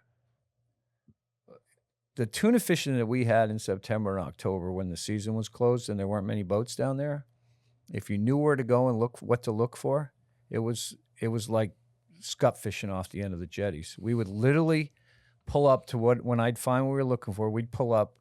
Ray would put a balloon 4 pulls in front of the bait, throw it out the back. I'd put the boat in gear, pull 50 feet away from it, and the rod would warp over. And we would fight the fish for 45 minutes. There were shots that we and got. then I'd get up on the bridge and find it again, and we go throw a fish over. There were a shots bait that over. we got in the fall that were ridiculous, like pull up on, 2,000-3,000 shearwaters, 20-30 whales, all on the surface, going nuts. And you'd slide up next to it, and you'd just mark a stack off the bottom of like, 300 to 400 fish. I have a and it was video incredible. of us with a rod warped over fighting a fish, and there's probably 100-yard frenzy going on behind the boat. And you spin around and look at the machine, and there's 200 fish on the machine. Yeah. Going under the boat. Honestly, the closure, even though, it cost us charters, it hurt, a bunch of the charter fleet. I loved it. It was everything I could have ever wanted because we were fishing down in Cox's chasing those little fish. And I love doing that, but to me, it's every time I look at one of those things, I'm like, that's 100-incher if you just leave it alone. Just don't touch it. And we had to bail out on that, and we went east, and I personally like it out east more. And But we know it we better. ground it out, some days for a single bite, but we were just chasing big fish, and it was awesome. And then in the fall, it was a quick commercial season. It was caught, and then it was like you had the whole playground to yourself. There was maybe a boat, 2 boats out there with us. It was I've got epic. a group of about 4 or 5 guys that are running. I call them run and gun guys. They're outboard guys, and they cast and do it. They'll fish whatever they do, but they're charter boats. Okay. And for whatever reason, they like me. I'm the old guy that they kind of work with. They're all in their 30s and younger, and I'm the old guy. But we all work together, and we stay on these fish. And we had a great fall. But Is that your favorite time of the season? I don't have a favorite time. Actually, for me, I think sometimes the fall is my least favorite because I'm so tired, and a lot of times the weather sucks. Fair. If I'm catching fish, I'm happy. I like the fall when the commercial season's over. Like once that crowd leaves, from the Sword to the BB for us, you see nobody. There's nobody. It's not an easy place to get to. A lot of the boats that come out of the Cape, they're not. There's not a lot of us left that are in these big Duffies and stuff like that. Most of these guys are in center consoles. And like the guys that we work with that are center consoles, they are sickos. They're pushing weather. They'll drive 250 miles in a day looking for fish. Yeah, I can't drive that fast. I'm not that fast. I would if I could, and I'll cover. We'll cover 150 miles in a day. I'm not afraid to drive, 40 miles in each direction looking for what I'm looking for. We make it sound like it's really, really easy, but it's really not. I mean, it's a big area that we Massive. fish, and it's stretching it, too. it takes. I don't even know how I do it. I'll drive by 4 different bunches of whales or 3 bird piles and not put a bait in the water. But this next one I'll pull up to and it just looks right to me and we'll put a bait in the water and catch it. And guys will be back fishing on those other piles all day and never get a bite. So people ask me all the time, well, how did you know? I'm like, I don't know. There's these moments Yeah. out there, especially out east, where it feels like this is worse than a needle in a haystack. You know, all this water, all these fish that can cover such incredible distances. How could I possibly find them? But then, you know, with experience and with just kind of the just instincts, like I can't tell you how many times we have been out there and there'll be 60, 70 boats spread out and we'll drive around through them and I'll stop and say, put a bait out and we'll warp over when no one else is getting a bite. And everyone just looks at us like, what the hell? And I don't know how, something felt right. Or we mark one. Like we'll drive around, we mark a fish, we'll drop a bait on it. We move a lot. We don't sit in one spot. I think I have too much OCD or something because we'll be like, crank them up, let them out, crank them up, let them out. I'll drive these guys crazy sometimes. I'll move 50 feet. Yeah. I'll pick them up and the whales are coming by and the birds. And I'm like, all right, reel it up. And he'll look at me like, really? I'm like, we're not right. What does that right look like? I mean, so it's, I think you a would lot say of an instinct. He's a lot just of it for guessing. me is my bridge. Your bridge. I can see more from up there. So like he'll yell at me, why don't you come down? Oh, I like to be up here. I like to see what's going on. Is it like a slick or is it just something in the water? I mean, that's where He's looking at the birds and the whales more than anything. Like And- we and clear. looking for gaps and like, okay, there's 6 boats here and there's a hole right here and everything's headed to that hole. Or this guy just went tight and this guy just went tight and and now this guy's tight. Well, I need to be over here because the fish are moving this way. And I could see that from up there. He'll go up there like I'll drive usually from the jetties to the mackerel spot. We'll catch mackerel. I'll start rigging the rods and he'll go to the bridge and he's got a pair of stabilized binoculars. He won't come back down until we get a bite. It's like I don't even know what he's looking for. When we clear mackerel fishing, we're 90 feet of water. We got 8 to 15 miles to go. I found fish in what are 100 you feet of doing water up there, there? though. No, I get up in that bridge and I can see those whales with those stabilizer binoculars with the old pair. The new ones, I don't know how far I'm going to be able Yeah, to see, but long I used to be way. able to see them 15 miles away. You just see him puffing. You run down there, and then And you it- look at it. It's and, you know, like, is and- there bait and with it? Are the there must- birds picking? And all the boats run to whoever's there. There's 4 boats over there, so that must be where we go. And now there's 10. Well, there's 20, and then there's 30. And I look, and 5 miles to the south, there's 15 whales blowing, and nobody's near them. The hard part about east, though, is when you get sucked into the whales. Yeah. There's a lot of days out east where those fish are not with the whales, and it looks perfect. You're like, there's 20 whales here bubble feeding. There's birds picking left and right, and you just circle it, and you mark some bait or some patches, and Or you it mark there's 1 or nothing 2 there. There's 15 whales there, and they're all tight together, bubble feeding, and you make a drift through them, and you maybe mark 1 fish in there. And everyone will just beat on those whales. I leave them. I go like, nope. There was during COVID in 2020, I remember there was a 2-month, maybe a month and a half section where there were all these whales inside in like 190, 200 feet of water. And then there was a spot that we were fishing in like, I don't know, a little over 300 probably. And you would drive by it and there'd be 3 turns and nothing else. And a million shearwaters, whales, all this stuff, 8-10 miles, southwest of you. But you put the bars out and you do a circle and it was like bing, bang, bang. It made no sense. Are you giving these spots, that kind of 5-10 minutes of really dissecting it and then just saying, I'm moving on? Just that quick pace?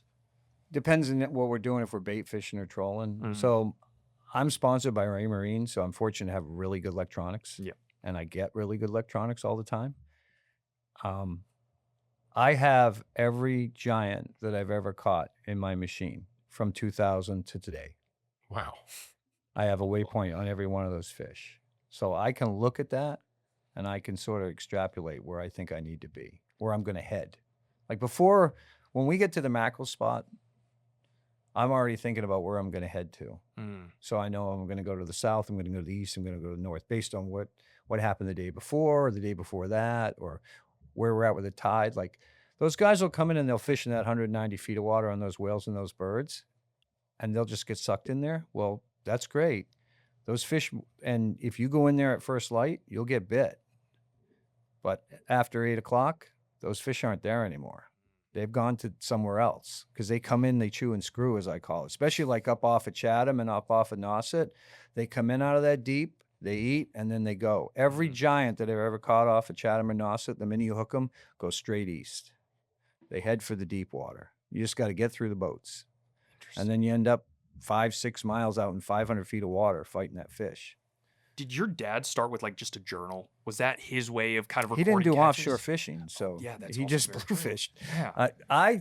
I've never kept a journal. Mm. It's all kind of in my head. I should probably start writing this stuff down because some guys are really meticulous about it. You know, they keep track of the wind and the tide and all that. There are definitely times when these fish are more active on the slack for sure.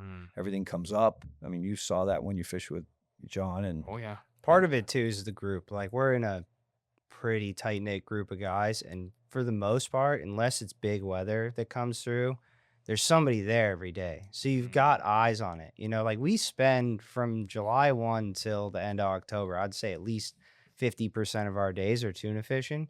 So we've got a pretty good idea in our head of a map of what's going on. But once you start, you know, calling guys, hey, you were here today. What'd you see? What'd you see? You we can all have piece the Starlink rest of now, the too, puzzle so we can together text and each keep an other or eye. call each other. You know, That it's a game changer. So the technology that has kind of manifested itself over the last 20, 30 years has really helped you guys stay on the bite, communicate with fellow anglers, and kind of just help the community in totality. Yeah. Well, the electronics has advanced so much too. The fish finders are so much better. When I started, we had a paper machine. Mhm. We had a Cytec paper machine with a little needle that went like that, and we had, you know, just a Loran box that gave you numbers. You had a paper chart. Now you've got, you know, the thing gives you track lines and everything else. and now you can hide too. Like, everybody's got Starlink or some version of, whether it be like the Garmin InReaches or whatever. So you listen to whatever channel everybody's on until you're blue in the face. You're not going to get anything out of the main groups that are really on these things. And if you're trying to chase Instagram down or Facebook, those posts are from years ago in cases. Like, I go dark essentially once we start tuna because fishing. we're booked, so we don't post anything till we start posting now to try to get trips booked. But we don't post as we fish as much as I would like to be. You know, hey, put some pictures up now. And that's changed in the last couple of years, because in the beginning, like, as Instagram started to build, you could get a lot out of Instagram because guys weren't realizing. But now I think it's starting to catch on more and more that, like, to leave it alone, you know what I mean? To post stuff from long ago and kind of be a little bit more in the shadows of what's going on. Like, we'll have charters get on the boat and be like, how's it been? Like, have you guys caught anything? I'm like, yeah, we caught 6 yesterday. They're like, oh, why didn't you post it? I'm like, because I don't want anyone coming where we're going. And, you know, it sounds like I try to get away from everybody, but I'm not afraid to be in the middle of a fleet either. If there's a bite going on, I'll get right in the middle of it and drop a bait. The difference for us is we know how to control a fish, so we can fight a fish in close quarters. We get that fish, we get over the top of that fish, and we can keep it. We can steer it away from boats. It drives me nuts when I see guys and stand on the bow of an outboard and they got 400 feet of line stretched out and they're not getting over the top of that fish. Well, that's fine if you're off by yourself, but if you're in a fleet, you gotta think about the guys around you. You know? Yeah, you can't make it everybody's problem. Yeah, and they're yelling at you. You got to move. I got a fish on. You know, and like, That's where the 130s come into play. Like, we can slow a fish, whereas if you're holding a Stella, like, I'm not gonna hold you. Well, if it's like a guy the with buck, a dude. Stellar, I'll cut him some slack. But if it's a guy with 130 and the thing's stretched out, or he's backing up on a fish, it's the biggest mistake guys make with tuna is you don't chase a fish. Because when that fish is going this way, and you say he's back 100 yards behind the boat, and you're just backing up on him, or you're driving up on him because you're fighting him from the bow, that fish is just swimming. You're not wearing that fish down. There's definitely times, like, if we hook a fish in the middle of the fleet, We I let him know swim. he's gonna go and try and get on top of that thing, so we stay up and down on it, so we can move with that fish.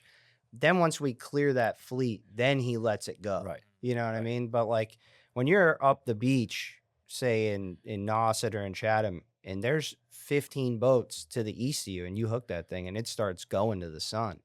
You got to stay on top of that thing as best as you can and keep the line straight up and down, because that's going to keep you from getting into other guys' stuff. And then they're going to see you and have time to get their stuff out of your way and slide over. And then once you get out, just deadboat the thing and let it walk. We had a fish down off of the Sword one year in October, I think it was, or It was September. me, you, and Kevin. Yeah, we and- walked that thing around for an hour and a half through the fleet. Through the fleet. We walked it 6 miles through 150 boats. And it was 110 incher or something, wasn't it? 102. But Yeah. those bigger fish, for sure, they know, they're not dumb. I mean, anyone who's caught a big one in a big fleet will tell you that that fish was going boat to boat to boat trying to get you. I've caught 5 over 1,000, and my biggest one, we caught sneed line in it, and it literally, I think it was still eating because it swam to 7 different boats that were chumming. I think it was just swimming to the chum. What's sneed lining? Sneed lining is when we used to fish chunk baits, we would take a bait. You could feed, you see guys feeding fish when they're chunking, and the fish when they get big, they get smart. So these really big ones, you take the bait and you put in a little bit of foam or whatever. So when you throw 5 or 6 pieces of chum in the water, it sinks the exact same speed. Then you put a little piece of foam on the swivel so it doesn't pull it down. And then you mix a slurry in a bucket and you throw the whole thing over with a hook in it. And then you stand on the rod tip and you just peel line off real slow. And as it all goes back, the fish start eating all the pieces and they eat it. They'll take it right out of your hand. Then you lock them up. Wow.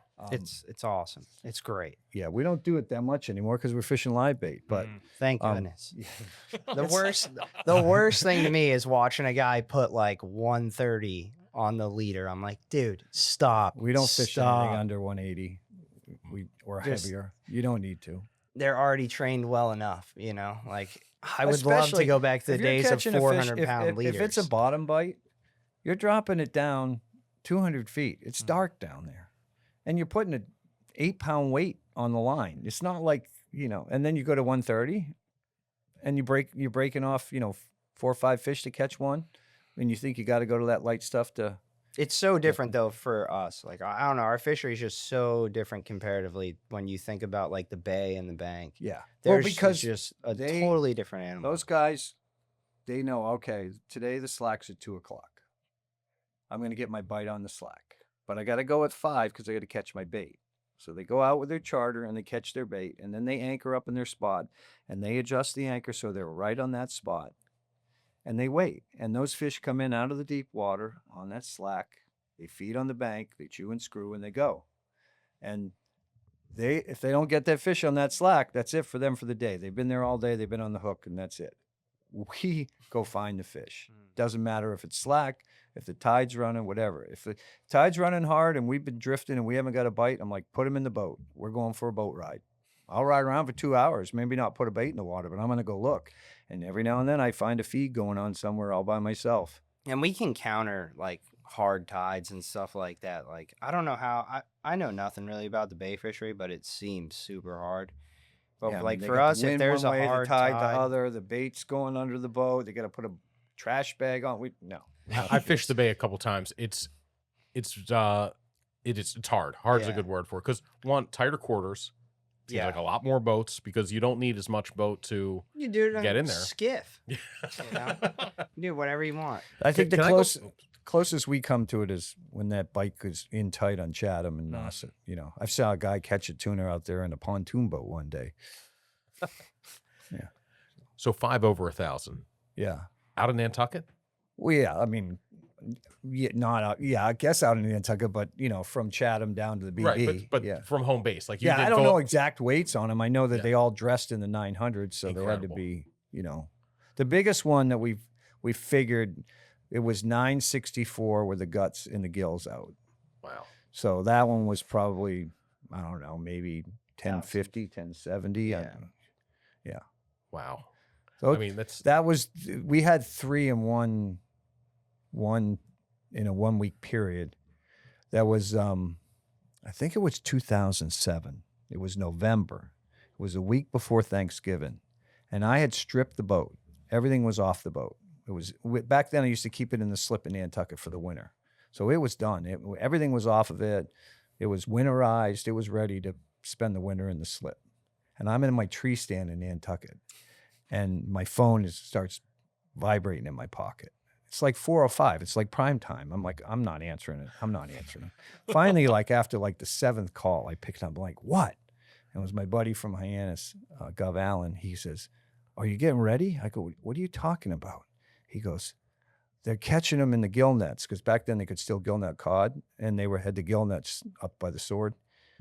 And I'm like, "Oh, bullshit." And I hung up. He said, next thing you know, he sends me a picture. A guy's got 2 of them in the back of the boat. I'm like, oh, shit. So I called my mate. We go rig the rods, put the line back on the rods. We have no fuel in the boat. We had to go to the gas station and fill the bladder tank in the back of the truck. Put 80 gallons of fuel in the bladder tank, pumped it in the boat under the cover of darkness. We left the next day with 2 rigged rods and 3 mackerel and I think a whiting that we found in the bottom of the freezer. And we went down there, we jigged up a codfish, and we caught like a 600, 700 pounder. And then for like 10 days straight, it went off. And you probably saw the video that I had on my YouTube page of the 3. We have 2 hanging and we're fighting a 3rd one. Yes. That I posted years before YouTube was even a thing. Yeah. I should have learned then, and I would be, a whole different We'd thing be now. John. You would be John. Yeah. But that was the last day of it. Then it blew northwest hard for 3 days, and we all went back out there. And the gill netters had pulled their nets, and the fish were gone. They just came through, and they were staying on those gill netters. Because back then the cod guys they pull their nets, and then they rip all the codfish there, and the fish would just sit there and eat the cod guts. So, yeah, that's an incredible bite. Is a codfish gut, because you take the livers, they float, and you put them in a nylon or something and put the hook in there, and the thing just floating on the surface, and they just come up and inhale it. That's wild. Yeah. They'll eat anything, as the Rhode Island guys really know, because they're chasing that draggers. 1,000 pounder, the one that was the real big one, had 4 dogfish in its belly. Oh my gosh. And Jay Starr caught one off of the back of one of the sea scallopers. It had dogfish, sea scallops in it, rocks. It was eating everything they kicked. I mean, it was just inhaling whatever they were. Whatever kicking. came out that they was sitting at the shucking shed there, eating the shells and guts and Horrible quality fish. yeah, it was terrible. Yeah, I think he got like $1.20 a pound. He for it didn't or do something. good. Yeah. It was a big one too. It was really big. It's like 900. We caught our biggest together last year. I've been mating for him since I was like 13. I don't know. We've probably had, man, I don't even know if it's more than 2, but last year we went fishing, just him and I, and we caught a 110 incher out east that we ended up selling back at home. And that was pretty cool because we've probably been on, I don't know, 3,000-4,000 fishing trips. Only maybe that one and one other. It's just him and I. We had that one with Felix that it was closed and we let go. That was Yeah, but Felix was with us. No, I'm saying like just yeah. where it's just you and me. No, in the we boat. had one we let go on a closed day that the tape was 120 and it was as long as a tape. Yeah, late August. It always seems to come in late August when it's closed up. It's great. It's great. And you're just like looking at it like probably get bigger, I guess, hopefully. Yeah. I don't like them that big. I like a nice little 85, 90 inch fish that you fight for 35, 40 minutes. It fits in the bag really easy. It's perfect. He loves the big ones. I'm like, oh, God, not another one of these.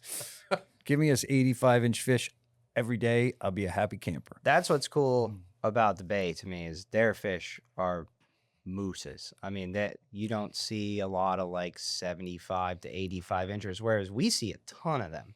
Last fall we saw a ton. The summer of COVID in 2020, we caught over 100 giants. 70% of them were sub 90 inches. You know, they're all like that 75 to 90 inch fish. And they're beautiful. They're great fish. They're good for the market. Perfect They're charter fish, awesome too, 'cause charter they fish. give you a 20, 30-minute fight. You get them up to the boat. They're nice and green. You can let them go. They live. Yeah. You know, those big ones, I swear, sometimes their hearts. We had one, it had to have, the heart had to explode. Because all of a sudden it was in a circle and all of a sudden just came to the boat. Just stopped, yeah. Yeah. Mm. Like it had a heart attack or something. Those 90 inches too, you can put, once you go to 40 pounds of drag on them, they come right up. Like you got them in that death circle and you just ratchet up 5 pounds and they just That's where they seem to start in the bay. It's not like 90 inches and up. Yeah. If you're fishing for striped bass this season and you're not in the Striper Cup, honestly, you're missing out. The Striper Cup is on the water's season-long catch photo release tournament that turns every fish you catch into a shot at winning some serious gear. We're talking gear from Penn rods and reels to Yeti coolers and gearboxes. Stuff you actually want just by doing what you're already doing, getting out there and catching fish. It's simple. Catch a striper, take a picture, take the time to release the fish, submit your photo to stripercup.com, and you're in. It doesn't matter if you're fishing from shore, boat, or kayak. There's even a youth division, so everyone has an equal shot. And the best part, you don't need to catch a 50 to win. Every inch of your best 3 fish earns entries. So the more you fish, the better your chances. It rewards consistency, not just luck. Every week, we draw winners from each division, featuring their catch for the entire striper world to see. So if you're already chasing stripers this spring and summer, you might as well make it count. Head over to stripercup.com and start turning every fish you catch into gear. So back in the day, you didn't use as much live bait. When I started tuna fishing in the late 90s, when I built the Duffy, we started trolling squid bars. The first year I caught all my fish trolling squid bars. The next year we were trolling squid bars, and then it changed to trolling ballyhoos and rig mullet and bars mixture. We used to fish 2 ballyhoos on the flat lines, 2 bars long, and those were the big 18-foot bars we talked about. Then somebody came down from the bay with a thing of fresh chum, and he set up chumming, and literally everything changed like that. Guy started chumming. The next 10 years, we only chummed, and we didn't there were no mackerel. We didn't catch mackerel. There were no mackerel down east of the island. You could catch some herring in the dark. You could jig them up with a sabiki rig. You get a handful, or you set the net. I mean, we talked about setting the net.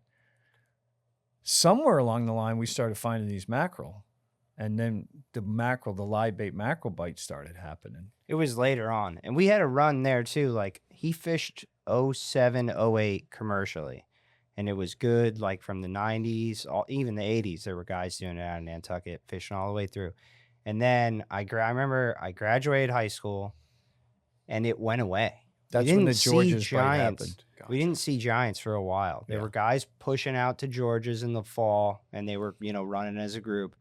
But like all summer when we chartered, we trolled those little squid bars that Eric started, and we caught the 40 to 65-inch bluefins. We did not see a fish over 73. I remember I caught my first giant, and it was like a 74-incher, and I was like, finally, I caught one of these things. I've caught but we 1,000 tuna. We weren't bait fishing. We weren't. We were trolling bars, and we started trolling those small bars because they were easy, and we were really concentrating on catch fish for our charters, smaller fish. And then we started catching some bigger fish on the splash bars. We catch 75, 80, 85-inch fish. Yeah, like 2011, I remember I was in college, and you and I think Garrett caught 3 like 85 inchers on the squid bars. Yeah. What was nice about the little ones is you control those things at 5 knots, and you can push the boat up to 7, 8. So you can get up and they don't come out of the front of riggers, these and fish. You could like I would get up on the bridge, and that's where the bridge really came in, because I could see the fish pushing, or I could see him tailing, and I could just work around him, and I'd get those riggers in front of him, and we'd pull 6 bars, and we fished the Bluefin Blast one year. We got 44 fish in one day. We had 5 quads that day. Wow. And another boat got I think 60 something. But what was nice about this little squid bars too is you can tease them. Like these little fish, he's sitting in the bridge, and I'm basically like dead center in the boat, and he'll yell like left long because he'll see it before I do from the bridge, and you'll see the thing crash and it'll miss it, and you can just give that bar 2-3 cranks on the handle, drop it into free spool, and lock it back up, and you'll see that fish drive just like a bass will in the rips. Yeah, they'll come back and hit it over and over. Yeah, we've teased him up, or we've literally done it for like 10 minutes. Yeah. And finally you we can get a hook just in him. He just keeps coming up and lazy boils on it, and like, he's still there. Drop it back. Yeah, reel it up, drop it back, reel it up, another boil. Okay, do it again, do it again, do it again. But we had a stretch there for like 5 years where we caught there were no giants really. And then we were fishing up off of Chatham, and there were a lot of small whiting up there. Yeah. So we started using sabiki rigs, jigging up these whiting, because we were marking fish in the bottom. We were marking fish mid-water, but we couldn't get them to bite. trolling. And I'll never forget it. We were up there and we had jigged up some whiting, and I'm looking at the machine. I'm seeing these fish, they're bottom bouncing. They're just chowing on these little whiting in the bottom. And I went down below and I'm digging through a cabinet and I came out with like a 4-pound window weight, all rusty, nasty. And Ray's like, "What are you doing?" I go, "You'll see." And I put it on the line and we dropped it to the bottom and I started cranking it up and he goes, "What the hell?" And the rod just warped over and he goes, "Well, I guess that worked, Dad." Yeah. And then we started dropping baits to the bottom again, because back in the early 90s when we fished, we would get chum from the buyers. We would get all our bait from the buyers. And I used to sell fish to this guy named Andy. And Andy, he would go to Boston. He would buy sushi grade mackerel that were jigged up in Maine. They're beautiful. They have the color. And he would give us those for hook baits, and we would use those on the we rig them as stick baits and put them on the bottom. So I rigged up a whiting, dropped it down there, and the rod walked over. And we've fished bottom baits for like, that whole season. No one knew what we were doing. We were getting bit. No one else was. Unless you were in our group. If you were in our group, you knew. And then the word kind of got out. You see it dropping a sash weight to the bottom. Yeah. So that was really just a pure experiment. You had been reading the water and reading the graph and just Try something different. try yeah. something new. Yeah. And it was the same as what he was doing before with the dead herring. Yeah. Because it's the stick bait principle and the live bait principle is the exact same, the way you rig everything out. Like a 60-foot stick and a 60-foot live is the same thing. Right. There's no difference. But then we started finding all these mackerel inshore in 100 feet of water, and everybody started catching them. I don't even know who really started bringing the fresh mackerel out, but now anybody can catch a bluefin now. I believe they're between the amount of fish that are there and how easy it is to get bait. You just go out and jig yourself up 10 or 12 mackerel, and there's a million YouTube videos on how to rig them, and go out there and do it.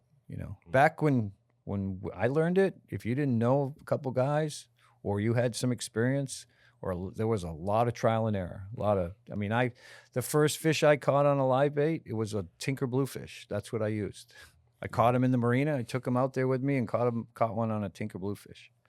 So And that's how we ended up kind of fishing for the bluefish. well, Yeah, when, that was what when we were we using came that in year. when we came in from fishing that day, and those guys were catching those bluefish off the end of the dock. I was so excited. I was more excited for the fact that they were catching 2-pound bluefish off the dock than it was that we had a giant in the boat. Yeah. Because I knew I had bait for the next day. that 12 to 16-inch bluefish, it's the holy grail bait. It'll But then swim you forever, will right?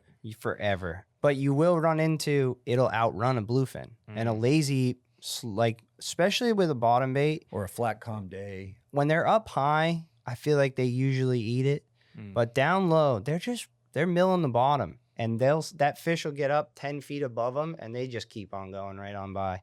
Whereas a squid, a stick, something like that.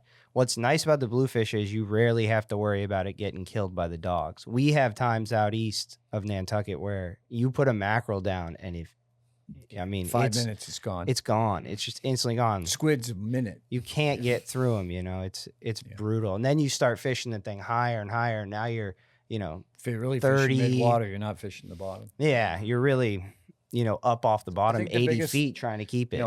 We bridle our baits, so we use either rubber bands or we use a wax joint bridle. We run the needle through and bridle them.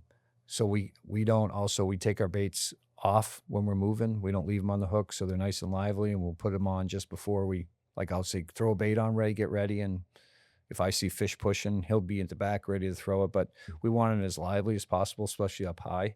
The other thing I think is, you've watched enough of our videos that Ray's posted.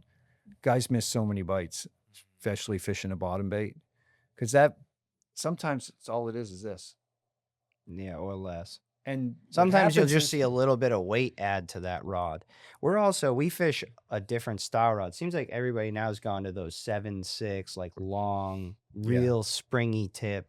What are ours, 6.6? Ours are 6.6. They're what the old Chatham specials that they're an 80 blank and a 130 butt. And then this year, I'm fortunate to have 4 of the Winthrop adjustable butts. We got one last year to try it, and I fell in love with it. And they're so much better because depending on what you're fishing the bait, You can, if it's a high bait, you can put the rod tip up high. If it's a down bait, you can put the rod down lower. If you're fighting the fish and he's in a circle, you can drop that rod to lift it. Yeah, and you can get it out away from the boat. I can't say enough about. We went 2 things we did 4 years ago. I had all the rods rewrapped with Winthrop guides, the oversized, the Bigfoot guides. Yeah. So what we've done now too is by having those big guides, we got rid of the splice. We don't splice our headers into the main line anymore. We use a swivel, a little we do a loop to swivel. loop. Heavy swivels. Yeah, So we do a have loop to loop we into have the spro. 200-pound braid on there, hollow core braid. We splice a loop back into it, and then we put in the little spro swivel, and then we crimp the mono to the spro swivel. And those guys are just such a game changer for because you don't even. I mean, the swivel balloons just- can we be on it. reel Everything. We can reel the leader right on the rod. I don't hand line the fish anymore. The swivel come up the tip, and I'd have to grab it and pull it up to harpoon it. Now we just reel it right to the rod tip. Yeah. And now with the Winthrop guides and the Winthrop rod butt, I can't. Those guys build such a phenomenal product. You can adjust that rod while you're fighting a fish.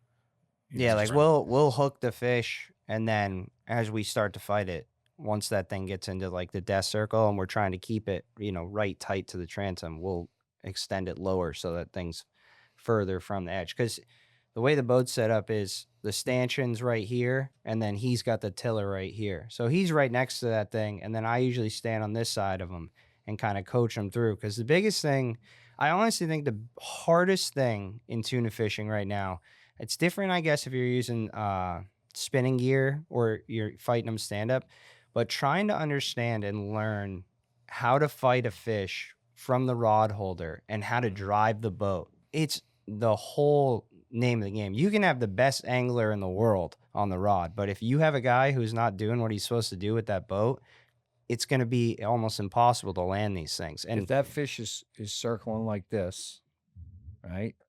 When that fish comes here, he's digging. That's when you get lose line. Right here, though, if you put the pressure on him and you get his head pointing up, you gain. Right here, he gets his head down, you're going to lose.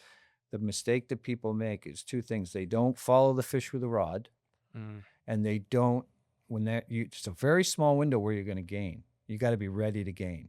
So it sounds easy, but it's not. Like sometimes when we get a really big fish, I'll have to finish it, or Ray will get on the reel and he'll hold the line and just say, "Or you just crank." yeah, Like, you got to swing that rod with the fish because the rod tip can be over here and the fish is over here. And that swing is what you're going to gain in line. You want to keep that rod tip right on top of that. and by following that fish, you can see, like I always tell people when I'm explaining it to our charters, that imagine you're at my thumbs and this is the circle. You're going to gain on this like upper part because it's coming towards you, but this lower, you're not going to gain at all. So when the fish is under the boat, you're not gaining. You're when holding. it's swinging away from the boat. That's when Now, you if can the fish plane it gets toward the really surface. tired, sometimes you'll see them, they'll come out of their circle and they'll just go like this. And that's when you can crank them to the boat quick. Because But- now he's getting ready to do what we call a crazy Ivan. He's going to turn and go the other way. But for the When majority, they show color, like when they turn to that side. yeah, the worst is when you get one that gets an S turn and all he does is this. the figure eights are the worst. Yeah. The figure eights are super tough because you're also, what you got to think of is when you keep that fish in this circle, like if you're fishing circle hooks, that thing's in the corner of its mouth here. It stays. It's never over the teeth. When you start S turning that fish, Now going it's through his getting the mouth. leader across If he the rolls teeth. over. And this thing's got teeth. They'll And they'll snip it over time. And they get black back, so you can't see them when they're close to the boat. Like sometimes we'll get one that we can't get into a circle. We'll just parallel it, and we'll just work it up close enough that we can throw a harpoon at it from the side. The biggest thing I think people miss is like when you look at the circle's coming towards you, the circle's going away. Going away, you're not gaining on that fish. You're just trying to hold that fish from taking too much line off, especially a big one.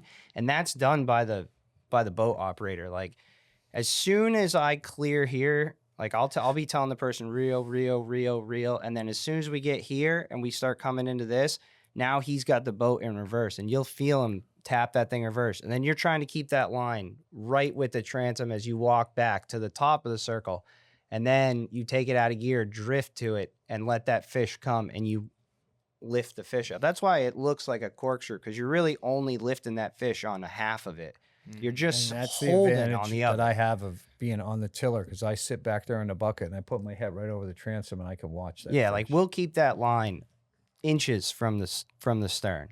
Whereas I don't know how guys do it whose helm's like, up by the house Or up on the or fly bridge. up on the fly. I mean, they do it, but it's a lot harder, And with the center consoles, you can't do it like us because you got the motors right there. Well, That's where the it comes in advantage of the nice. You're Duffy. going to fight them from the bow and the center console because they can circle under the bow, and there's nothing there to hang them. And you can do it the same way. The problem that I see a lot with, guys who are just starting out in center consoles is they go forward and then they pivot the boat. Just go back. Just go forward as that thing's in the back side of the circle going away. And then when it starts to come towards you, all you got to do is just give it like a tiny tap in reverse just to keep that line straight up and down. You'll lift that fish right up. Also, if it's rough, you try to, you want to fight the fish down sea. You don't want to be going into the sea. No. You want to either parallel the sea or down sea. So, once we get a fish and it's a shitty day, we'll get it under control. Then I'll swing the boat, or if we're getting that fish close and now I've had to go and I'm turning the boat, I'm like, all right, wait, I got to get down sea. I might even, okay, I'm going to peel off 100 feet of line here. I got to get the boat right because we got to get at this fish a certain way. The other thing I think that would help more guys if they did it is like on these closed days, or if you've already got one in the boat, like catch another one and push it up. Like go to where you feel uncomfortable on your gear to see what it can take. Like it's amazing to me to see what this gear can take. We did that during COVID when we knew we couldn't keep them, and we just wanted to see how much we didn't want to fight them a long time. We had some big fish, 60 pounds of drag on a 180-pound leader. If you got a circle hook in the mouth, You're fine. never popped them. I agree. I think a lot of fishermen don't know the upper limit of their tackle. Yeah, and 100%. what it can withstand. It all depends on where the hook is too. And if one of the things that changed our success rate was when we went to circle hooks. When we went to circle hooks, we went from landing We probably went 2 out of 5 fish to landing 24 out of 25 fish. Yeah. We hardly lose a fish now to a hook. Every now and then we'll get one that'll chafe off, and it's because he goes into the S turns, and it's just that line's going across the mouth. Yeah. Or we get the crazy Ivan fish that fish runs out 200 yards, and then he turns and comes right back at the boat, and you're like crank. The hardest one to deal with is an S turner, or if you got big weather and you're trying to lift like a 90 plus, like really in the 100 range, and you're trying to do it, you can use the drag, but it's super hard because the drag has no feel. So like a lot of times when we get in those situations, he'll take the rod, I'll drive, and the charter will just kind of watch. Like at this point, they've been on this thing for 2 hours. They're smoked. They just want to either see it or, go home. And he'll, instead of using the drag, he'll leave the drag at like 40 pounds or whatever it was at, but he'll Z the line with his hands, and he'll use his hands as a manual drag. So in the back of that circle, when the waves are pulling, he's kind of holding and giving and going. Yeah. But that, after catching as many as I have, I know how to, sometimes I pop them off still, but I can kind of feel what I can put on them. Because at that point, you've been fighting that fish for a couple hours. It's tired. And it's just, it's not taking line. It's the weight of the fish against the sea. We had one last year. We fought the fish the guy did a phenomenal job, and it was 30 feet out, and we chafed him off after like 2.5 hours. Yeah. And they were so disheartened, but it worked out great because we went back. They're like, they thought we were done. We were going home. I'm like, no, we were on the slack. We ran back up. We put one bait out and caught a 90-incher. So We caught an 86. yeah, I was pissed. It was definitely like a 850 and up fish. Our buddy who was right next to us had hooked one like, I don't know, maybe 3-4 minutes before us, and his taped out, I think, at 118 inches. There were some massive fish pushing through that morning. And yeah, we ended up with a dorky 86-incher. I was like, this thing sucks. So Pops loves having that easy, manageable fish. What's crazy Makes is, dude, client happy. he doesn't bag it. He doesn't head it. Like, I don't even get it. It's like, dude, you're driving. Like, what do you care? I don't know. But you've done it for so long. You've got that ideal size class. I find the quality of the fish sometimes, those 90-inch, those 85 to 95-inch fish, those big fish, they look like me. They're all beat up, bruised, cut up, scarred, fins broken. You would tail think broken. he's never caught one. When we start this season and we yeah. go in I'm like like a early 10-year-old. June, the first couple fish, I have to talk them off the ledge. I'm like, why are you, like, what is going on? Why are you why I love it. freaking out? He's just go over here and drive. We're good. And, you know, like it's every year I have to talk him off the ledge of some new crazy idea that he wants to change. I'm like, dude, like we caught 50 long fish winter. last year. Just leave it alone. We're good. My you favorite know? moment that I've experienced with you two is I think we had just set out some baits and a wolf pack comes in and you lit up like a Christmas tree. Oh, yeah. Your tone changed, your eyes changed, and it was like You can see in the video. He's like pushing me out of the way. He's Give me a yelling bait. at me all of a sudden. I'm like, dude, it's all set up. Like, what do you need? Just tell me. Use your words. It's wild. Our charters like love it. It's hilarious. We got those Comstar headsets like a couple years ago, and we wore them for a summer. And I was like, this is the best thing ever. I'm not getting yelled at. My dad's just quietly talking to me. And like as the summer progressed on, all the charters were like, you know, this is great. Like, good for you. I'm sure this is more chill, but we miss like the banter. Like, I like the like yelling back and forth, dad and son. It's like, you can electric. only spend so much time in a 35-foot platform with your father or with your son and like Fair. not have blowups. Like, my mom's disarmed more blowups than probably anyone alive. But the charters like love it. They like it's part of the experience. I'm like, okay. I mean, it's gonna happen. Any father-son duo, it's gonna happen. I've experienced it with my dad. I've seen it with multiple other father-son duos.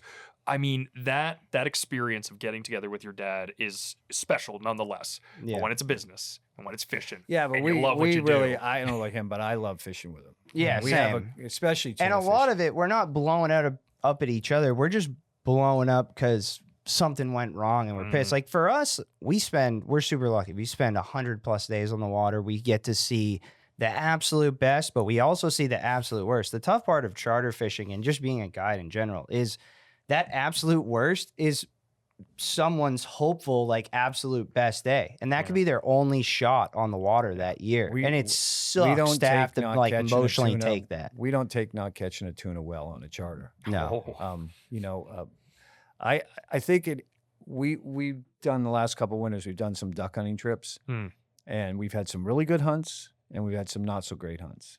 And they put it into perspective And because it really, for me, it set the tone for like, you know, people are paying us a lot of money to go catch a fish. And in Nantucket, you have to pay a lot of money. We charge a lot more than what they charge in the mainland because our expenses are so high. So when they get on that boat, all I want to do is get them a fish. And when I don't get them one, I feel like crap.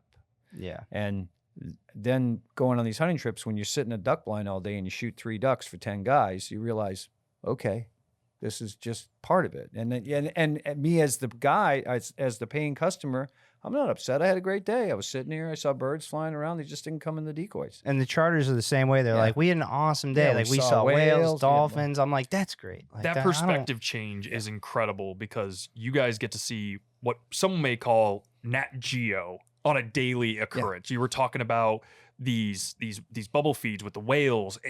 Most people don't get a chance to do that. No. And so to get your knowledge and to see it firsthand, even if the tuna doesn't come to the boat, is incredible.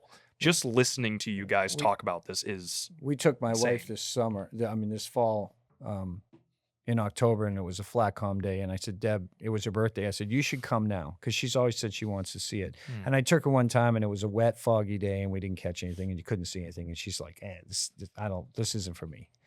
She loved it. For us, we see it, like you said, we see it so much. Like, we'll get out there in the morning, the sun's coming up and the whales are everywhere and the charters run around the boat. Oh my God, there's a breach, there's this and that. And I'm up there trying to find a tuna fish. I could give 2 craps about the whales, but I'm trying to put on a show like, oh yeah, that's great. Well, get out of the way. I got to rig a bait. You know? Yeah. I can't say thank you enough for one hopping on board and doing this. I think we're at 2 hours, which is It went quick. It went so quick. And the wealth of knowledge that you guys bring to the table is incredible. If anyone could check you out, where would that be? They can go to our website, albacorecharters.com, or they can go to Instagram, Albacore Charters. Mm-hmm. Yeah. Just The best way, like, if you want to book us, the number's on the website, but it's 228-5074, area code 508, or you can email us at albacorecharters.com. And we we do get booked up, but we have a lot of open space now. We don't book up months in advance like a lot of places because we have tourists, so they book when they get there. And if we ever get a cancellation, we put it on our story on Instagram, so that if you're there and we don't have space, you just keep an eye on our Instagram, and that will tell you when we have a cancellation. So, Well, if you get a chance, book a trip, have some fun with these guys. They're an incredible duo. And yeah, Jimmy, I'm glad that you got to sit in on this. Yeah, thanks so much, Ray and Bob, for coming. Yeah, absolutely, man. Thanks for having us. It's good to meet you.